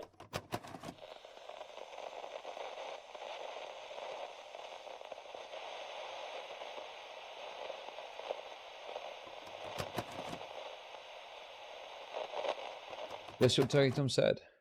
Over the past month, I've made 2 videos and a written document calling out Pyrocynical for his poor responses to allegations. That's the other thing I would be critical of as well, right? I don't think this document was a good idea.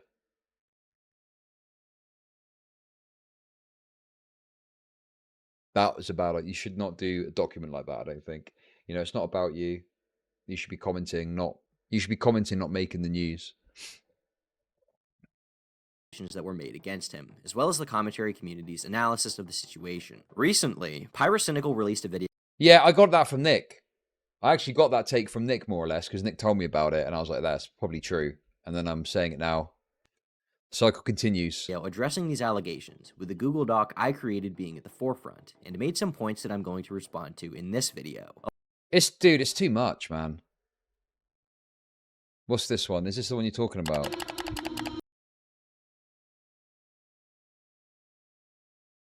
Oh, is this following on? Oh my god, dude. This isn't the case of a 2-year age gap. This is a sophomore in college, and a sophomore in high school being over DMs. And as I clearly shown here and in my video, he clearly We'll watch both. We'll watch both. and lied Don't about worry. it after the fact to get out of it. So the worst case scenario isn't Pyro forgot to ask Ivory for his age, and now it's Pyro was well aware Ivory was a minor when this really driven conversation took place. If one person comes out below the age of 16, one single person from anywhere in the community that can prove what Ivory has proved so far, Pyro's. But it turns out that more evidence and more information has come out on this story, and it does look very bad for Pyrocynical right now.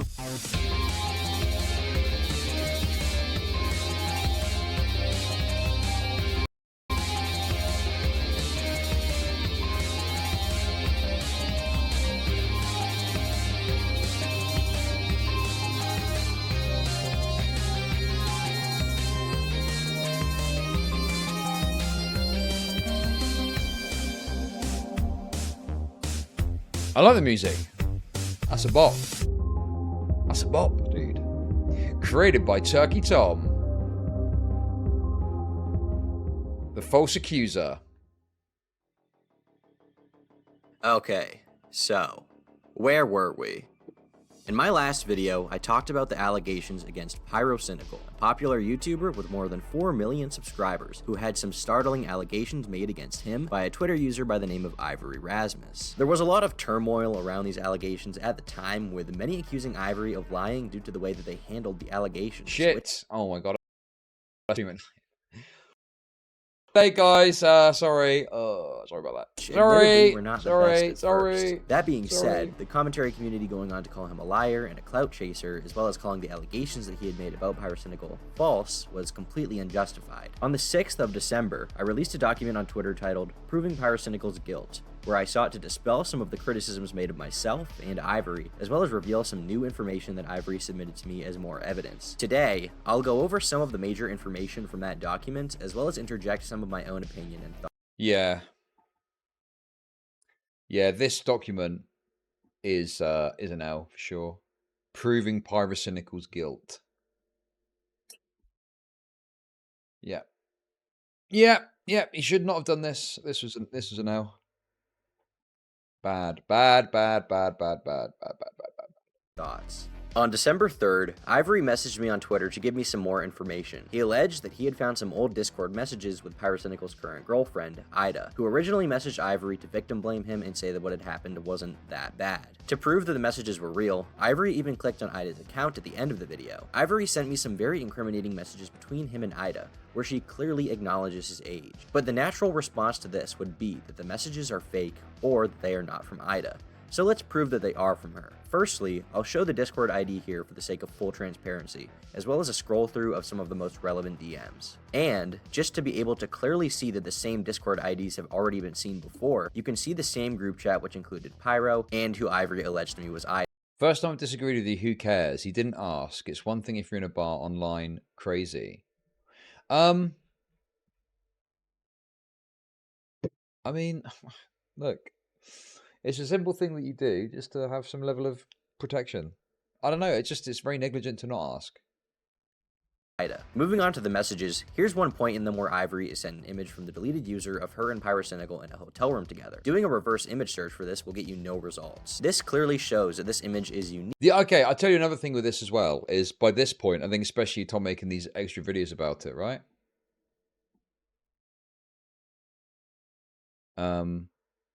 Is it created more of a drama and a more like an excessive conversation about it, right? Whereas it could have just been Pyrocynical was at least grossly negligent, and possibly knew the age of the person, but we can't prove that one way or another. That's it. That's where this should have been. That's where this should have been. Okay. But it would turn into more than that from all this conversation and drama about it, right? Unique at the very least. And, just to further add to the pile of proof, here's a post she made on Instagram just one day prior where she's in the same mirror in the same room. And here, in another DM, we have a video of them at a restaurant. Now that I've demonstrated the veracity of these DMs, let's take a look at what they mean in tandem with Pyrocynical's greatest argument. Many have been under the impression that Ivory lied about his age, and that is why Pyrocynical decided to talk to him. After all, if he was under the impression that Ivory was older, then how could he be at fault? The most common misconception about this actually comes from Pyrocynical himself. He never once disclosed the fact that he was 15 at the time these exchanges commenced. There are multiple things to discount this claim from Pyrocynical, both from the DMs between Ivory and Pyrocynical, and in the DMs between Ivory and Niall's girlfriend, Ida. Here, we see Ivory not only say that he is a minor, but also a message of him clearly sending his Twitter bio with his age in it to Pyrocynical, at which point he would have been 16 years of age, and Pyrocynical would have been 20. In the newer leaked messages between Ivory and Ida, before he turned 16, we see her acknowledge that he is clearly 15 years of age, showing that he wasn't lying to her at the What's this one? very least. Pyrocynical would have been 20. In the newer leaked messages between Ivory and Ida, before he turned 16, we see her acknowledge that he is clearly 15 years of age, showing that he wasn't lying to her at the very least about his age. Not only is clearly 15 years. This is just me thinking from how I know Niall, but I don't know if it would actually be in a bi relationship. I think he's more open to like mostly porn and sex, you know? Yeah, you're right.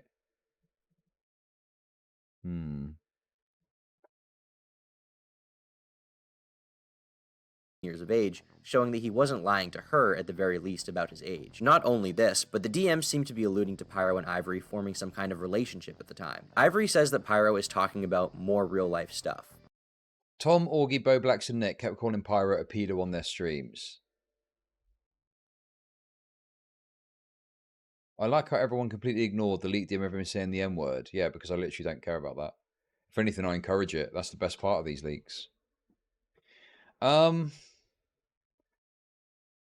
mean, you know, I don't even know if that's true or not, but if they were, do they mean pedo, pedo, or pedo? Right? Do you know what I mean? There's a difference between pedo and pedo. Right? You know what I mean? You know, you get it, don't you? You get what I'm trying to say. Yeah? Ah, you fucking pedo. Oh, you fucking met up with an 18-year-old, did you? You fucking pedo. Right. Versus, you were messaging an underage individual, pedo, right? You just got fucking arrested for molesting a child. You're a pedo. But okay, Small P pedo. We don't know the full intent of these messages, right? Well, it gets worse. Here, Ida clearly says that she doesn't think it is unrealistic for Pyro, at age 19, to be in a relationship with Ivory at age 15. They both clearly acknowledged Ivory's age just minutes ago in these messages. So, for Pyro to not know Ivory's age, 5 conditions need to be met. 1. Pyrocynical never once saw the initial DM from Ivory saying that he was a minor. 2. Pyrocynical never once saw the DM where Ivory sent him his Twitter profile. Pyrocynical, who... Yeah, no, the Ninja, you commented on this earlier about the underage thing, right? About the visit to the UK, the underage thing. Hang on a sec. Wait, I mean... Yeah.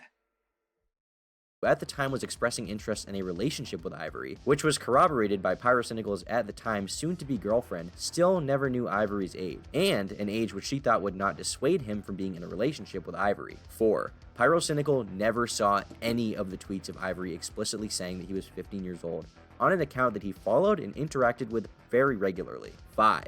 Somehow, outside of these instances, Ivory never mentioned his age once in the presence of Pyrocynical. As you can see, these conditions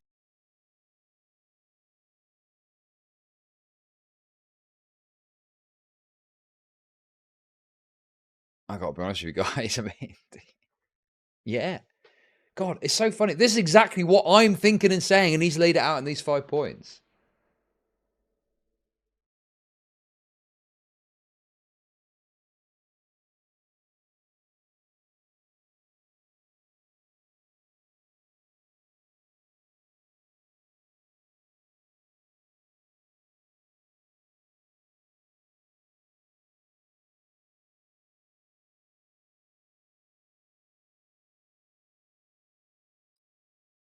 Thanks for this. Thanks for this.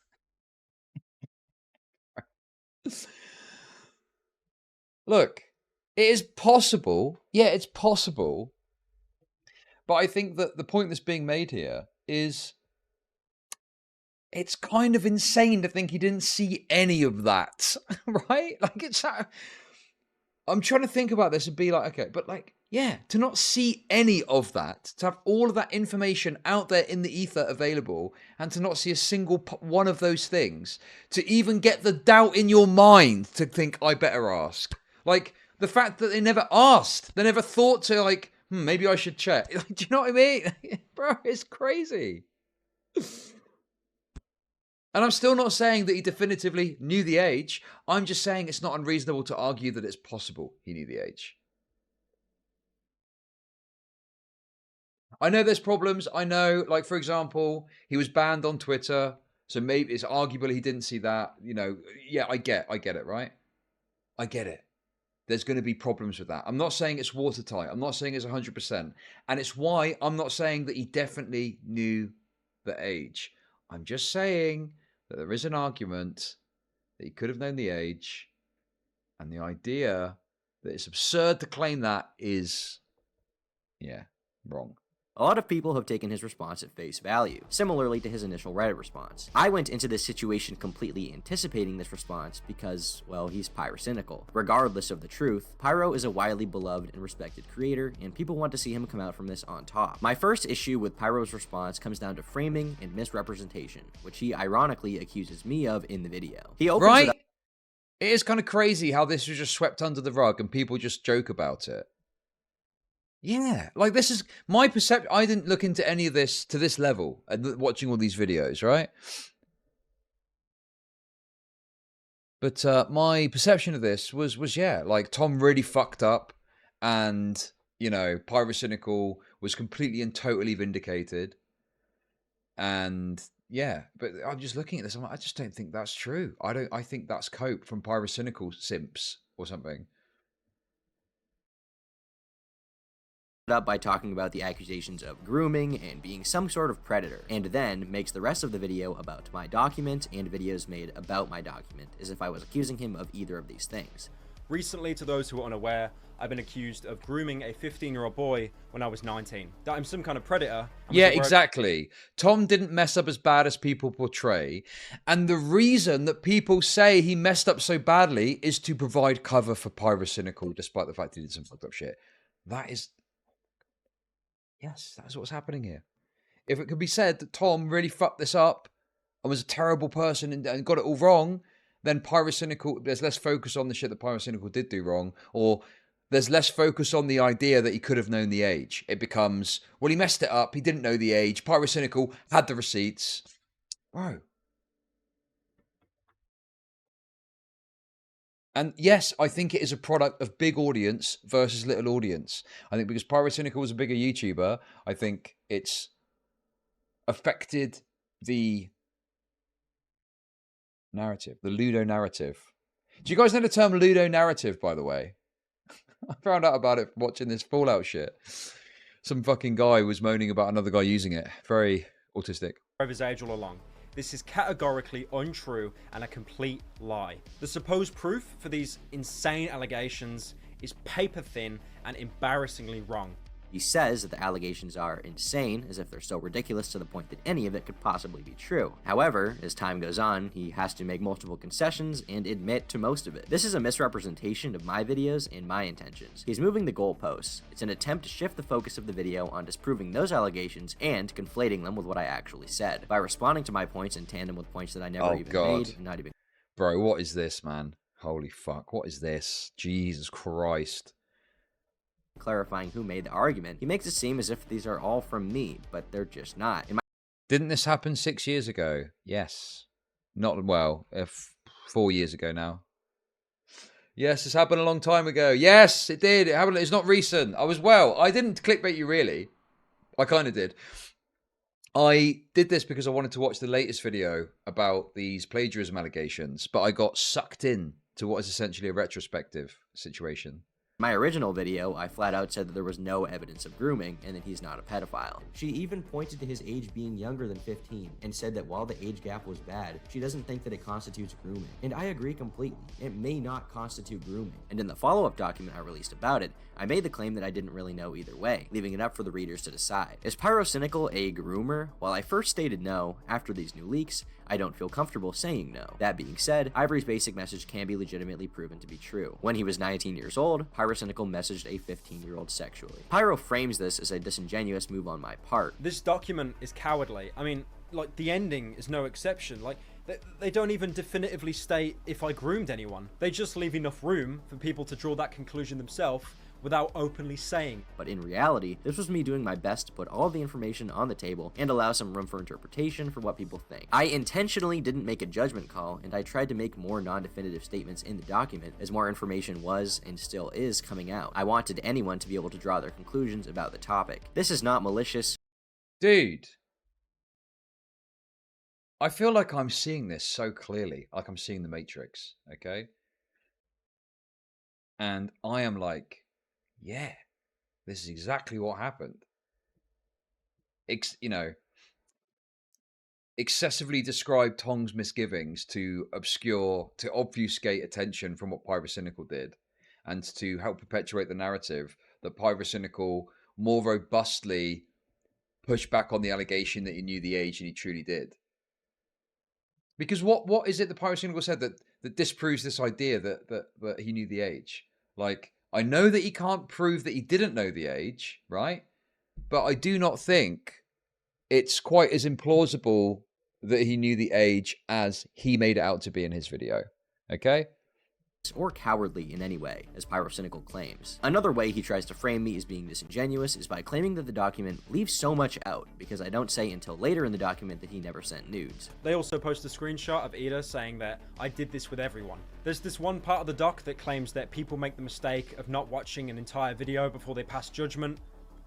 And this is like bitterly ironic. You make that claim, but you leave so much out of my original statement. It's written with like such cruel intentions, and it waits until page 16 out of 19, only then to confirm that I never actually sent or received nudes. While this is the case, this wasn't a malicious move, and this isn't really a point I even had to acknowledge, because the original accusations had nothing to do with sending naked pictures of himself to anyone. He claims that I hid this detail in the middle of a paragraph, but it's right there. I can't hide the words, you just have to read it. It also tries to twist conversations like this one. You know, like claiming that this isn't part of the roleplay, but discussing the hypothetical of having sex with Ivory. No context, no conversation before, no conversation after. You're just meant to interpret this as 100% I wanted to have sex with him in person. And as for the idea that I twisted it from roleplay into actual conversations about sex, well, that's exactly what it was. You're telling this guy that you're going to eat his cock up with your ass, and at the same time claiming that this has absolutely no basis in reality. Which is ridiculous, because that's exactly what you're fantasizing about doing. Roleplay itself is literally fantasizing about having sex and sexual interactions. I don't know how he would even try to make this point. You could make the argument that you're just imagining your personas having sex, but this doesn't line up with the actual DMs between Ivory and Pyro, where he says stuff like, I bet your cock is so hard from imagining that, and DMs between Ivory and Pyro. Okay, dude, come on. We're going to torture you. Having sex, but this doesn't line up with the... My ass would kiss you, to be honest, and I just eat, and I'd eat just to fart it out, and the farts would be really messy as well. Like I'd be pushing sweat on my ass, you'd lick clean. Like all the sweat in my ass crack would make my farts really wet, so I'd make a long wet fart sound when I farted. I bet that turns you on. Bit weird to read out the other side, I think. So we'll just stick to Pyrocynical's messages. My farts would make a really disgusting squelch sound when they left my ass and would stink so badly and sweat spraying out my ass. I bet your cock is so hard from imagining that. Yeah, exactly. Exactly. Like, God, the idea that there was not a sexual interest here is absurd. It's totally and utterly absurd. There was obviously a sexual interest, and it's totally reasonable that you would look at this and then think if they were talking about meeting that Pyrocynical would have a sexual interest from there. Like, dude, it's code, bro. The actual DMs between Ivory and Pyro, where he says stuff like, I bet your cock is so hard from imagining that, and I bet that turns you on. This even lines up with the messages between Ivory and Ida, so the idea that this is all just... And also, like, if this was just, like, kind of vague sexting shit, or whatever, like, yeah, it's still bad or whatever, but, like, the point I'm trying to make is it being extreme scat level fart fetish furry stuff makes it worse. It just does. Because of the age of the person involved. Where it's like, yeah, you do. It's like, I don't know. Like, even if he didn't know the age, the fact that you are jumping feet first into this extremist fetish shit is insane. It adds another level to the negligence, right? Like, let me ask you this, guys, okay? Let's say that a woman got raped, okay? And then it turned out the rapist urinated on her as well, right? What do you think would be worse? Like, what is the worst thing in your mind? Like, to me, it would be the second, because like it's extra worse, if you know what I mean, right? You're like, fucking hell, God, that as well. What the fuck?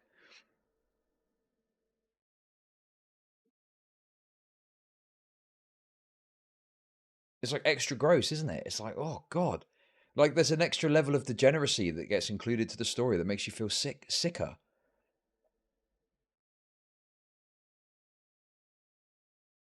It's the same here. You know, it's like, oh, if it was a little bit of like, you know, messaging and so you'd be like, oh, that's bad. But then when you had the extra degeneracy on top, you're like, what the fuck? That was what you were sending. It's like, you know, you're so desperate to get to the furry fetish aspect that you just completely sideline any check of age. And again, plausible argument that you could have known the age. It's just, come on. You know what I mean. Nothing doesn't really make sense to me.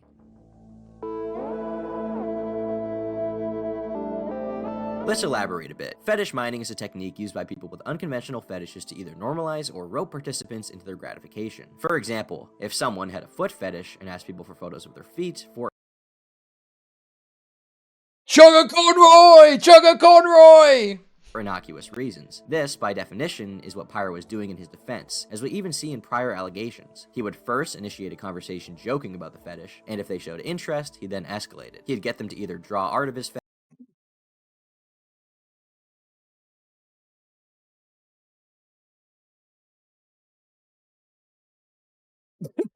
Oh, what the fuck is that? Oh.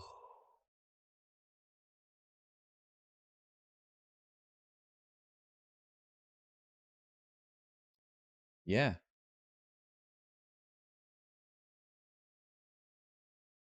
Fetish joking about the fetish. If you're thick like No Meme, I can send you some. High quality thick, sure. But like it depends on the kind of thick you're into, like chub stuff or literal blob. Chub is cute, but blob works. And if they showed interest, he'd then escalate it. He'd get them to either draw art of his fetish, or if they were engaged enough, roleplay with him. And just like in the foot fetish example, there's nothing inherently sexual about the photographs, or in this case, the personas.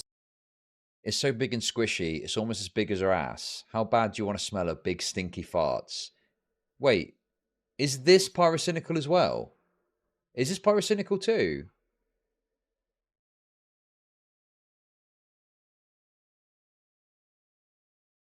What? Huh? This dude got away with fucking murder, bro! Come on, man! How old is the person he's talking to here? I'm assuming of age, right?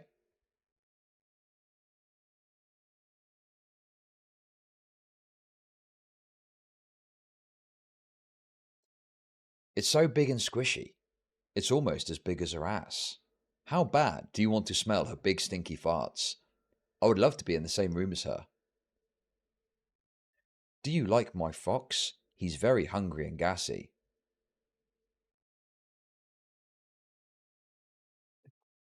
Come on, man. But the exploitative part is that he's jerking off to it. And he downplays it so heavily by calling it furry stuff and cringe shit, while in other parts of the video, he admits it's what he jerks off to almost comedically. The cringer furry stuff with someone else? This is just porn. God, yeah, that is such a good point. The downplaying is wild, yeah. He's downplaying it tremendously when he says that. Oh, a bit of cringe. It's like, oh, a bit of cringe furry stuff. And you're thinking, oh, what? Like, I don't know. Or you sent a little risque picture. You sent a risque picture of like a furry character or something. No. No. In-depth fart fetish talking about them farting into your mouth, actually. Like, dude. for him. This is what he gets off to, so framing it like it's not a big deal is incorrect. You say you never saw Ivory sexually, but you're masturbating to the idea of, once again, eating his cock up with your ass and talking about his dick. How on earth is this an adequate explanation? Pyro's strongest point from the video comes from the idea that the minor DM came after Ivory had turned 16, which he claims nullifies it. As for the other message, I don't remember seeing this message, and I'm not sure why it's being used as proof that I knew he was 15, because if you compare the dates, this message was sent 2 months after he sent me his link with his age in bio. And I would concede on this point if Pyro had stopped talking to Ivory once he learned of the age gap, which he didn't, and Pyro admits this in the video. In retrospect... Yeah, that's another point as well, and I think Nerd the Ninja was trying to point this out too, right? It's like, maybe he realized and he connected the dots and he was like, shit, maybe I spoke to this person when they were 15. But at that point, right, you would surely make a statement like, okay, you're a minor. Oh my God, we had those conversations. That's disgusting. I had no idea. Da-da-da-da-da. Boom, you'd cut it off there. And that would be that. And then you could, and if anyone came to you with it, you could say, well, yeah, obviously I fucked up, didn't ask the age, but as soon as I was aware, I immediately cut contact. But he didn't immediately cut contact. And later on, when it became clear that he was a minor, you know, he could have, presumably he would have connected it and thought, oh shit, I did this with a minor, but he didn't cut contact. What's the answer to that exactly? What's the response to that point? Because yeah, earlier I was thinking like, okay, well maybe he realized it was wrong, but then it doesn't excuse him continuing to converse with him.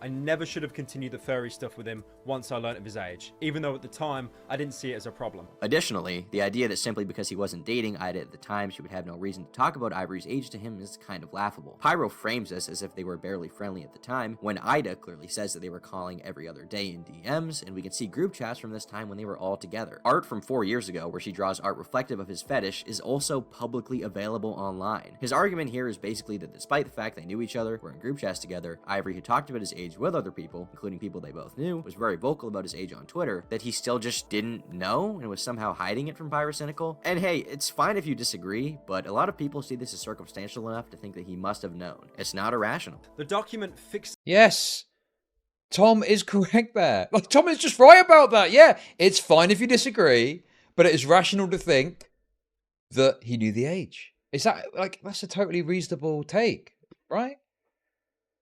I think a lot of people got fucking mindfucked by this. And, you know, I'm looking back at this with fresh eyes. And you know me, guys, I am always willing to look at something and see if I think someone is kind of like unfairly attacked or something like that, you know? But no, I don't think Tom is, I mean, definite mistakes Tom's made. Stating conclusively he knew the age, doing the document. Yeah, shouldn't have done that. Shouldn't have made the comparison to the other person, right? But this all seems pretty reasonable if you look at it, are willing to look at it broadly and not kind of focus in on all of the mistakes made.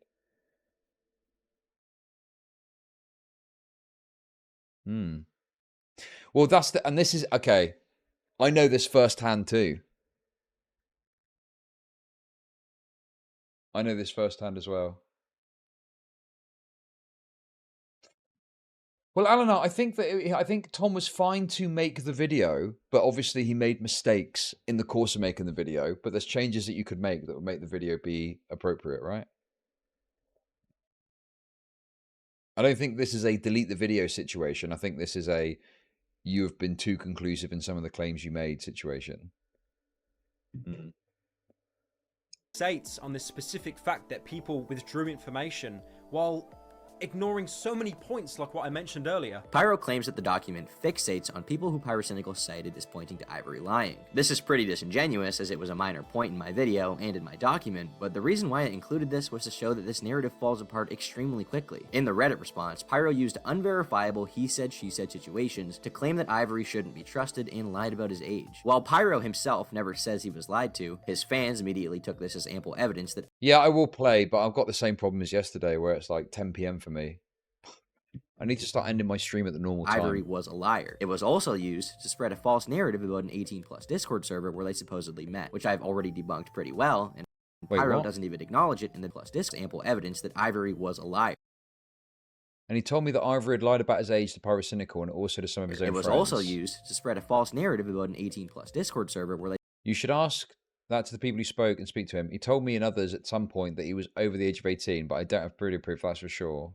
supposedly met, which I've already debunked pretty well, and Pyro doesn't even acknowledge it in the video because it didn't happen. Pyro claims that false accusations are being made about him, but in his original Reddit document, he posted unsubstantiated screenshots with no evidence in an attempt to discredit Ivory and push a narrative that he lied about his age. This led people to spreading these screenshots and in turn, rumors across Reddit, Twitter, and YouTube, where they tried to say that these baseless accusations were sufficient to say that Ivory's entire original narrative was completely false. This is just untrue. If Pyro is going to criticize me for discussing these allegations, he should also apologize for signal boosting allegations he himself had no idea to the validity of. Their inclusion in the original Reddit post was nothing short of malicious. The problem is I have with this drama that there is no middle ground. Originally, Ivory was labelled as a manipulative clout chaser that could do no wrong, because people chose to believe my screenshots over his. In one part of the video, he claims that he has a problem with people calling Ivory a clout chaser, but the reason why anyone did this to begin with is because in his response, he made a clear implication about Ivory not caring when someone who was irrelevant had messaged him in the same sexual manner. This is vitriol that he himself bred. He can't retroactively complain about it as if he did nothing wrong.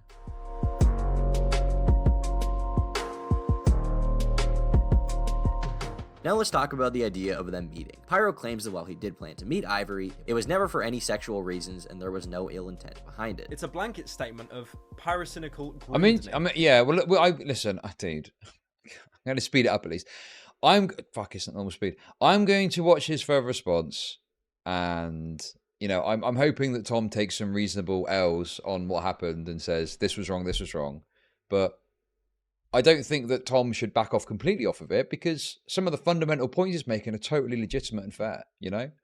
The only thing I can possibly think of is inviting him and a bunch of other people to an event in the UK. And somehow, this got spun as me buying him a plane ticket to fly him out to have sex with him. So let's pan back and look at the context of these messages within the conversation history. Firstly, once again, as a clarification, Pyro's messages here are deleted. And as for the idea that he was deleting his messages because the content of them was furry fetish stuff, this doesn't really seem to line up either. The idea of Pyro being a furry freak has been a joke in the community for a while. He even held his own phone up to his camera to show his fat thing in the background. His own girlfriend, who he is public about dating, draws his shit regularly and has been doing so for years. It wasn't hard to put the pieces together, man. This doesn't really add up. Ivory asks Pyro when he can visit him on May 6, 2017. The last reference in text to sexual roleplay prior to this was April 29. Pyro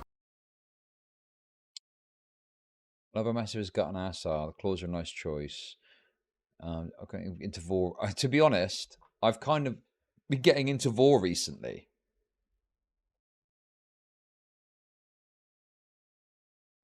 The gas looks so nice, and I love how you can see his stomach rumbling. I can picture him just gassing all over himself, and maybe having some food on him too. That always looks really nice, to be honest. To be honest, it would be pretty hot for my Sona to be just breathing in your Sona's gas. I would not be happy, Uwu. I'm not personally into it. It's just kind of like the idea of farts and such. But would you want to play some Minecraft with Eli, Isa, and I? Yes, maybe, Uwu, but I'll add you. claims that he invited Ivory to the event indiscriminately, but reading the messages we can see that this isn't possible because Ivory initiated the conversation. It would contextually make no sense. The actual messages indicate they were looking for any chance to meet up, and the event Yo, N-word, when's the earliest I could come down there, or wherever you live? I'm actually considering asking Uwu. And then he goes on, ooh, do you think I could come earlier than that? All the flight prices increased by $200+ right before the 14th. Yeah, I don't know except for sneaking in or making a fake ID because I think I kind of look at that age. Dude. Yeah, Pyro pulled a fast one here for sure. The extra simply the conversation did Ivory to the event indiscriminately. But reading the messages, we can see that this isn't possible because so they're messaging up as soon as the 29th of April 2017 doing Ivory this. initiated the conversation. It would contextually make no sense. The actual messages indicate. And then on the 6th of May, we've got the conversation about meeting up. So literally within weeks of having this sexual roleplay stuff. And Pyrocynical tried to claim there was nothing sexual, no sexual interest. That is total cope, man. They were looking for any chance to meet up, and the event simply happened to be a convenient time to do it. I can already hear people blaming Ivory for initiating this conversation, but again, Pyro was the adult here, and because all of Pyro's messages were deleted, we're only able to speculate as to why it was brought up. I never thought in my life I'd have to ever justify something like this, but I do remember back in 2017, Niall invited me and a bunch of other people to drink with him, and I remember telling Niall very last minute that I couldn't come, so I pretty much flaked on him. To say something sexual was going to happen in a very public event with a load of people, even people Niall didn't even know and wasn't really close with, it's just false. Seriously. There's just no question about that. Sive Morton is then brought in to downplay this, stating that it was a public event and a lot of people who Pyro didn't know were invited as well. This is all irrelevant. Do you think Ivory would have just flown home after a night of underage drinking? And do you think that nothing sexual happens after public events? This doesn't refute anything that I said. This could only refute a definitive statement claiming that they met up for sex, which some people did do, and I don't support. And what was Sive trying to imply when including the people he wasn't close with would be there? You were frequently messaging this person over Discord about your fetishes. Dude. Is anyone else who thought that this is definitively Tom fucking up and Pyrocynical did nothing wrong? Is anyone else watching this now and going, hang on a minute, I think that's a bit of a shitty narrative that isn't true? Talking about your kinks with them and what you're interested in, to the point where Ivory was comfortable disclosing his sex life to you. Even though it's framed as a refute, nothing Sive said changes anything. Does this mean Pyro had plans for something to happen? Not necessarily, but it's not off the table. The document also tackles a tweet Ivory made where he says he hates me and I'm a leech. This was a copy pasta and it was like so easy to disprove. The majority of people found out as soon as you like copy pasted the actual tweet into the search bar. I didn't even think to mention this in my original statement because it was totally beside the point. I think it was included here as a way to make Ivory's claims seem more genuine without having to do any actual work. Pyro claims that I used the situation of someone calling Ivory a clout chaser and then easily disproved it as a way to make Ivory seem more credible. This was not to boost my own credibility, but to highlight how poorly substantiated the character attacks against Ivory. Well, I guess what I'm trying to say is the idea that Tom fucked up was I believe overstated by people, you know, to cover for Pyrocynical's degenerate acts. It's not my fault that your audience spread it in the first place because you bolstered them by signal boosting random people defaming Ivory. So the majority of people did not find out because barely anyone in the situation did any research at all. On a side note, unrelated to this doc, I've actually seen screenshots circulating around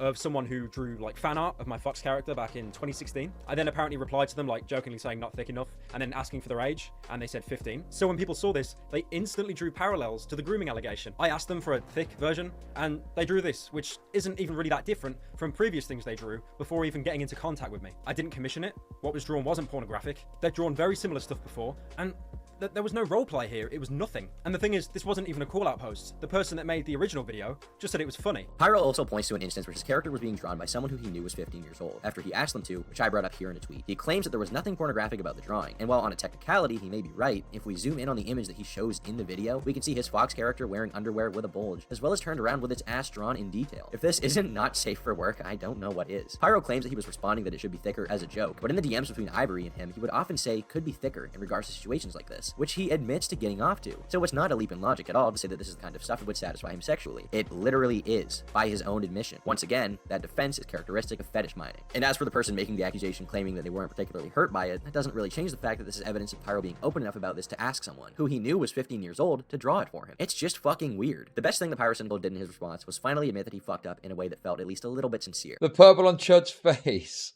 from that image being full screen looked like Gosling in Blade Runner. That's a great comment. Now, I do want to directly say something to Ivory and apologize to him and to anyone else that I did the furry roleplay garbage with. What seemed consensual and reciprocal may very well not have been. But a lot of that is negated by him continuing to twist things, especially my own words, and the situation to bend to a scenario where he is a victim. A few weeks ago, he was spreading bullshit about Ivory, and now he feels bad all of a sudden. The accusation of Pyrocynical being a pedo or a groomer has been dropped for weeks by most people, and I have rarely seen anyone of importance saying this. A few people may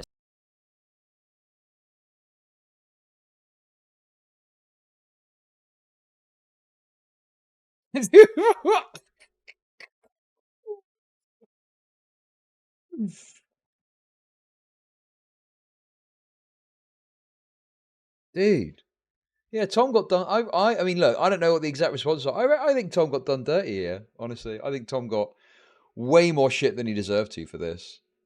All from Pyro's massive audience trying to cover up the fact that their favorite streamer guy is a completely sick in the head freak who, at the very least, you know, was too busy worrying about the stench of the farts coming out the fox's ass than they were about clarifying the age of the person they were talking to. Asserted or imply it, and I want to take control of this right now and say that I don't support anyone calling him a pedo, because there's no adequate evidence to say that. And claiming that I have made false allegations against Pyrocynical is simply untrue. My documents point. I know, the British thing. They're not always... Look, there's lots of Americans too, okay? It's not just the Brits. To a body of circumstantial evidence that leads me to believe, in tandem with other situations, that he knew Ivory's age, which frankly I still believe, and I'm unconvinced by Pyro's video. But his apology never would have happened if I hadn't made my videos and released my document. All that would be out there would be his Reddit post, which I personally was not satisfied with his response. However, I'm not blameless, and there are two concessions that I'd like to make. Firstly, I'll apologize for my comparison to red kiwis from my original document. That wasn't a fair comparison to make. I had some friends of mine reach out to me about that at the time that I released the document, and you know what? That's completely fair. These two situations are not worth putting side by side, and it wasn't right of me to do so. Additionally, Pyro's point about him being suspended on Twitter was fair, and it made a few of the points in my document significantly weaker. A decent portion of the document was dedicated to claiming that Pyro knew the age when he was 15. Admittedly, Pyro did a good job of defending himself from that in this case. However, when he was 16, Pyro admitted to having known about his age and continuing to talk to him in his video. And even apart from that, he doesn't even come close to making everything incorrect. At the time that the original screenshots were released, Pyrocynical never explicitly stated in his Reddit response that he kept talking to Ivory, simply that he didn't have his age in his bio until he had turned 16. This is because he felt he didn't have to, so his fans gave him the benefit of the doubt and assumed that he had stopped talking to him. But once more evidence came out in my videos, he had to admit it. There was no tiptoeing around it. And my document itself is a small portion of this greater picture. The amount of deceptive, fabricated... Dude. So even in this video, before the other Golden one got released, he made those concessions, which, you know, yes, good. Those are good concessions to make.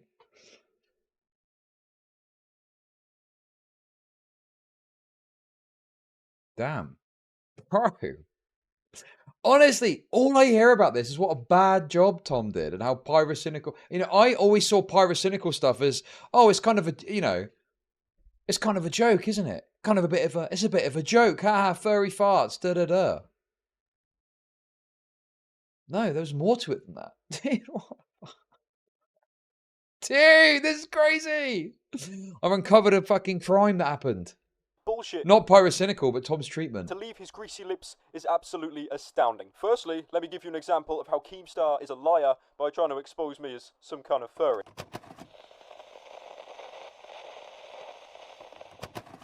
Now, let's take a step back in time. In 2016, Keemstar rather notoriously accused Pyro of having a relationship with a 15, 14, 13-year-old French girl. Pyro was trying to hook up with a 13-year-old girl from France. All right, that he was technically like a pedo or weirdo or something, right? And as you may recall, Pyro succinctly debunked these allegations. He highlighted how Keem couldn't seem to keep her age consistent, and traced it back to 3 anonymous individuals who he claims admitted themselves to not know what they're talking about in this video. And if that wasn't bad enough, Keem is now trying to spread even more bullshit, saying that I'm dating underage girls, and saying outright on stream that I'm a paedophile. Public perception of these events is... Yeah, I covered the French guy. I've done it before. I covered that before. I covered that ages ago. But yeah, fuck it did.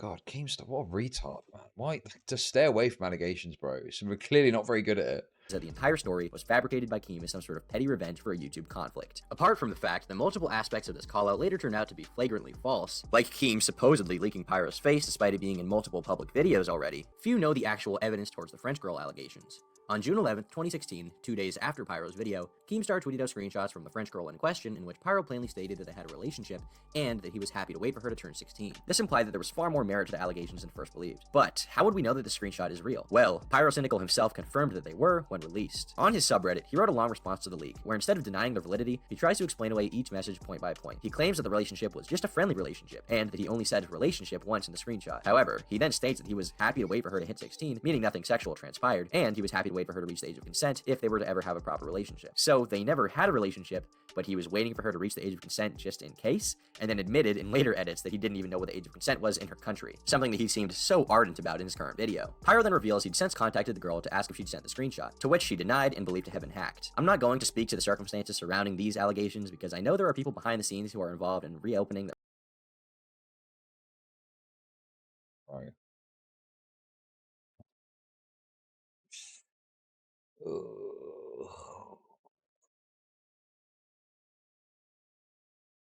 Fucking hell, dude. I think you can argue, yeah, Keemstar definitely had a hand in fucking that up, right? Keemstar just laid it out clearly. Would have been more substantial, but well, the problem is he was too laissez-faire with how he presented it, right? That's the issue. But yeah, I mean, you know, in terms of the facts of the matter. There are files on top of files, but I wanted to bring it up to highlight just how much it mirrors the current allegations. Pyro manipulated the situation to make it appear baseless. He made it seem as if Keem had entirely fabricated the story, not acknowledging in his video that the girl did in fact exist. Once Keem produced evidence and he couldn't deny the relationship anymore, he tried to discredit the message through attacking the leakers, implying that they had hacked her account and that they simply had a vendetta. Pyro's fan response was similar, assuming the messages were fake because the dates were written in European format. You know, something you'd expect if one of the parties lived in Europe. And to this day, even those closest to him think that these messages are fake in spite of him never flat out denying it and admitting to them being real. Pyro has a pattern of behavior in which he rides off the benefit of the doubt. He will fabricate the best excuse he can based on the known evidence, then adjust it when more information comes out. At first, it was Keem's— Bro! 100% fucking correct. Tom is on the money. 100% on the target there. That's exactly what Pyrocynical does. 100%. It's true. Are we seeing it with this as well? Bro, dude, he's fucking got him. Dude, Tom has gotten by the short and curlies here, but he slipped away because of retarded fans defended him and people bought into a lot of bullshit about it. Keemstar lied. It's all made up, and Pyro doesn't even mention whether or not the girl exists. He simply calls Keemstar a slanderer and says he's looking into legal action, which, of course, never happened. He turns the situation into a meme by making jokes about it and making fun of Keemstar, as he did in the present day by having Colossal read his DMs and laugh at them. It makes it all— Yeah, the French girl, yeah, there's a Toastify video about it that you should watch, right? seem a lot less serious. Then, all of a sudden, once Keemstar produces the screenshot, now he runs back to his Reddit to respond, where very few of his fans will actually see, and he'll be less pressed on the subject. Keemstar released a tweet between me and this guy. So yeah. So most of you know recently, I read a video with Keemstar, which I went into detail of an overwhelming negative experience with him as a whole, including slanderous comments, defamation of character, and invasion of privacy on my Facebook account. One point I made in the video is how Keem would bring up multiple times that I was dating an underage girl, and at one point insinuated I was a pedo. I pointed out in the video that he changed the age of the girl on 2 separate occasions, originally saying she was 15, 14, 13. Keem has now released a tweet between me and this girl in an attempt to make it seem there was some kind of sexual relationship taking place. Firstly, allow me to address we were never dating. This was a 15-year-old girl, I was 18 at the time, who I talked to for a short span of time, and the majority of our conversation about our countries, art, and various other topics that you'd have with a friend. So, hiding the fact there's not evidence of wrongdoing. Then when something comes out, formulate new response. Dude, Tom had this guy pinned, bro. Tom had this guy pinned and he slipped away, lubed up. Okay, you say 18 to 15, who cares? Well, he cared because he obfuscated when challenged on it. Like, how can you not see this? I'm not saying that you need to freak the fuck out and go, oh my god, 18, 15, and like make me do it. I'm just pointing out that he recognized that there was something wrong with it because he tried to obfuscate the truth, and only when conclusive evidence was provided, then he was willing to say that. And he talked about waiting until they were 16.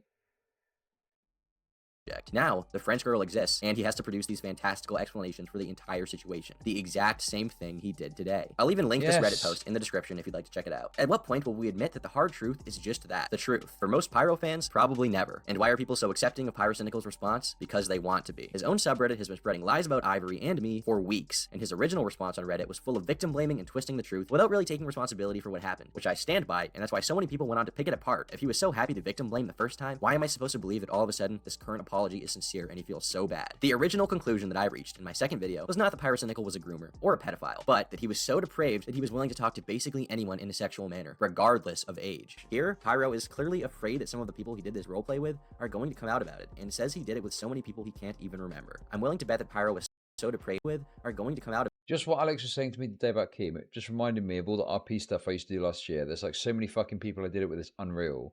I don't remember who and how many it was that bad. If any of them suddenly don't like my content or for whatever reason, they can just out me and then everyone else will start coming forward. All it takes is one person, it's a chain reaction. about it and says he did it with so many people he can't even remember. I'm willing to bet that Pyro was so depraved and lustful that he was willing to talk to just about anyone, regardless of their age. And what did Pyrocynical say in his response? When I was 19 and 20, I liked to take part in this degenerate furry roleplay with pretty much anyone that would reciprocate. And looking back on it now, the word cringe, that doesn't near do enough justice to how sad this all was. Oh.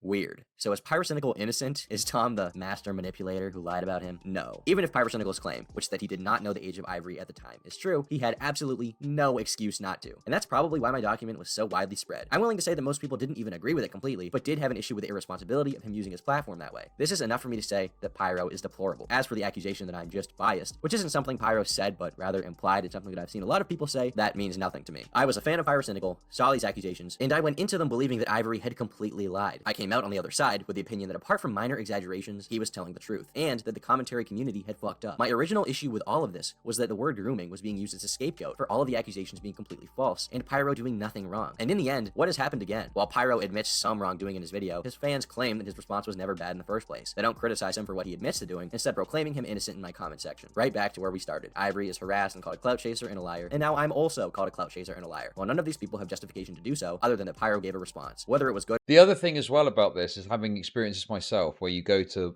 have an issue with a big YouTuber and their audience immediately accepts their narrative on this, even where there's evidence and proof that they're full of shit. They don't listen and they just go and fucking barrage replies. That seems to be exactly what happened here.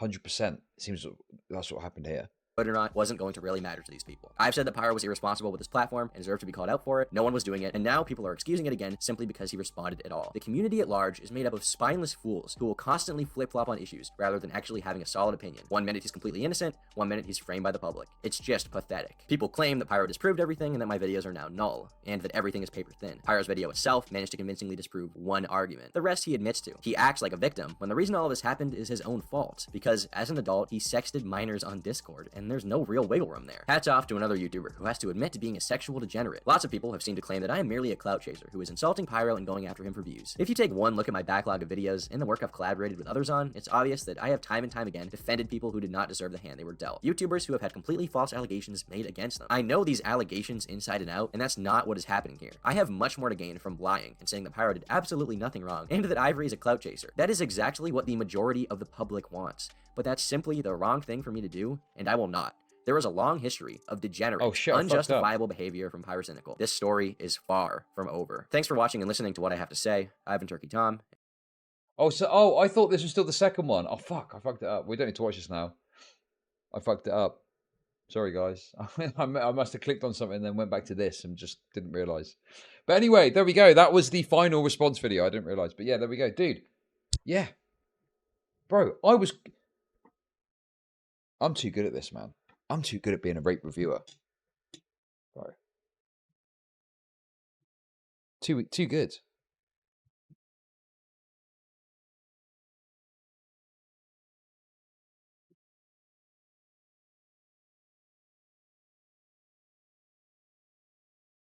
Well, look, I just think that Tom got a fucking rough ride from the sounds of it. And because it was a bigger audience, because he made some mistakes.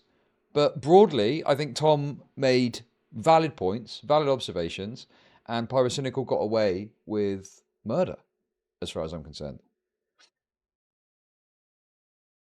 You know, to the point where now, Pyrocynical is seen as a guy that just had a fetish roleplay with someone who he conclusively did not know the age of. When I think there's ample argument that he did know the age, or at least had instinct that he knew the age. And definitively, when he found out that he was a minor, he didn't stop talking to them, having had the conversation when he was 15, or thinking that might have happened, and just cutting off and going, I had no idea, that's terrible, boom, end the conversation.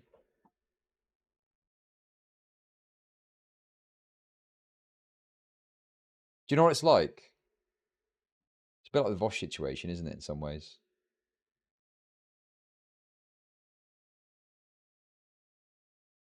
Kind of reminds me of that.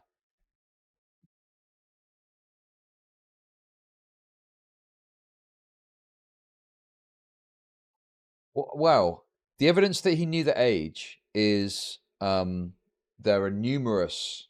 Well, I mean, Conditions are the tweets of Ivory. For Pyro to not know Ivory's age, 5 conditions need to be met. 1. Pyrocynical never once saw the initial DM from Ivory saying that he was a minor. 2. Pyrocynical never once saw the DM where Ivory sent him his Twitter profile. Pyrocynical, who at the time was expressing interest in a relationship with Ivory, which was corroborated by Pyrocynical's at the time soon-to-be girlfriend, still never knew Ivory's age, and an age which she thought would not dissuade him from being in a relationship with Ivory. 4. Pyrocynical never saw any of the tweets of Ivory explicitly saying that he was 15 years old, on an account that he followed and interacted with very regularly. 5. Somehow, outside of these instances, Ivory never mentioned his age once in the presence of Pyrocynical. As you can see, these conditions are a little ridiculous, and they're kind of where I rest my case. One of the most common arguments... Yeah, there's definitely problems with this. This isn't perfect, okay? The Twitter thing, sure, there's an argument there. Yeah, all this other stuff, it's like, yeah, dude, like... It's kind of insane to think that he didn't know the age, but it's plausible he didn't. Sure, he might have missed all of it and had no idea, but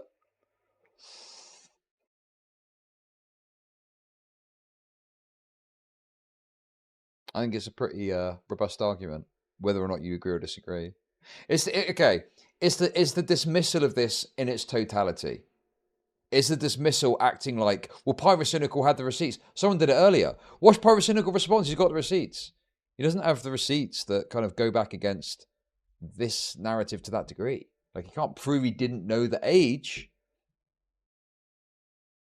He can't prove he... Do you know what I mean? It's just... Bro. We are talking obscene levels of negligence for him not to know.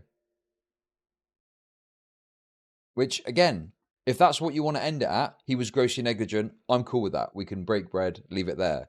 But I think to take it further to say that at the very least he maybe did know the age is fair. And that's all Tom was really trying to say. And people took it to mean, you know, Tom didn't even call him a pedo or a groomer even. He said he didn't think he's a pedo or a groomer.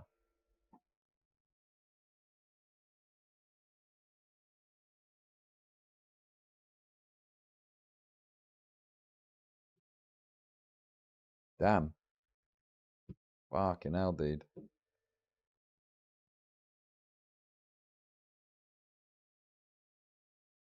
Like I say, you know, it's... I thought Tom had royally fucked this up to a high degree.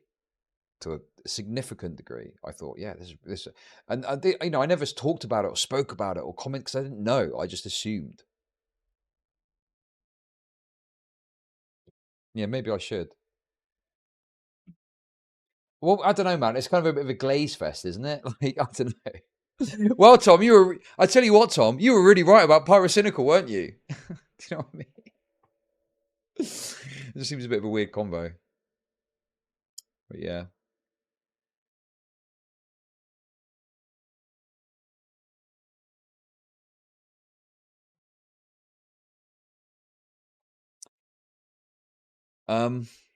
God, I wish I had the tweet to hand, but Big Bungie tweeted out about this, and Big Bungie was like, how the fuck did Pyrocynical get away with this? And all the fucking retard simps were going,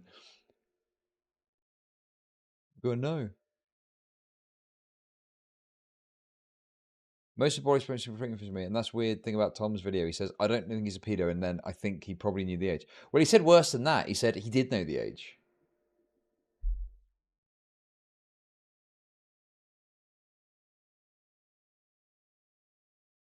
But yeah, man, dude, unless there's something I'm missing here, based on everything I'm looking at, Tom got way worse shit for this than he deserved.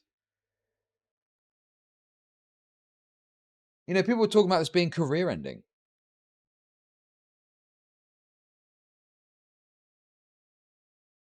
But yeah, look, at the end of the day, you know, if Pyro knew the age, he should be deplatformed.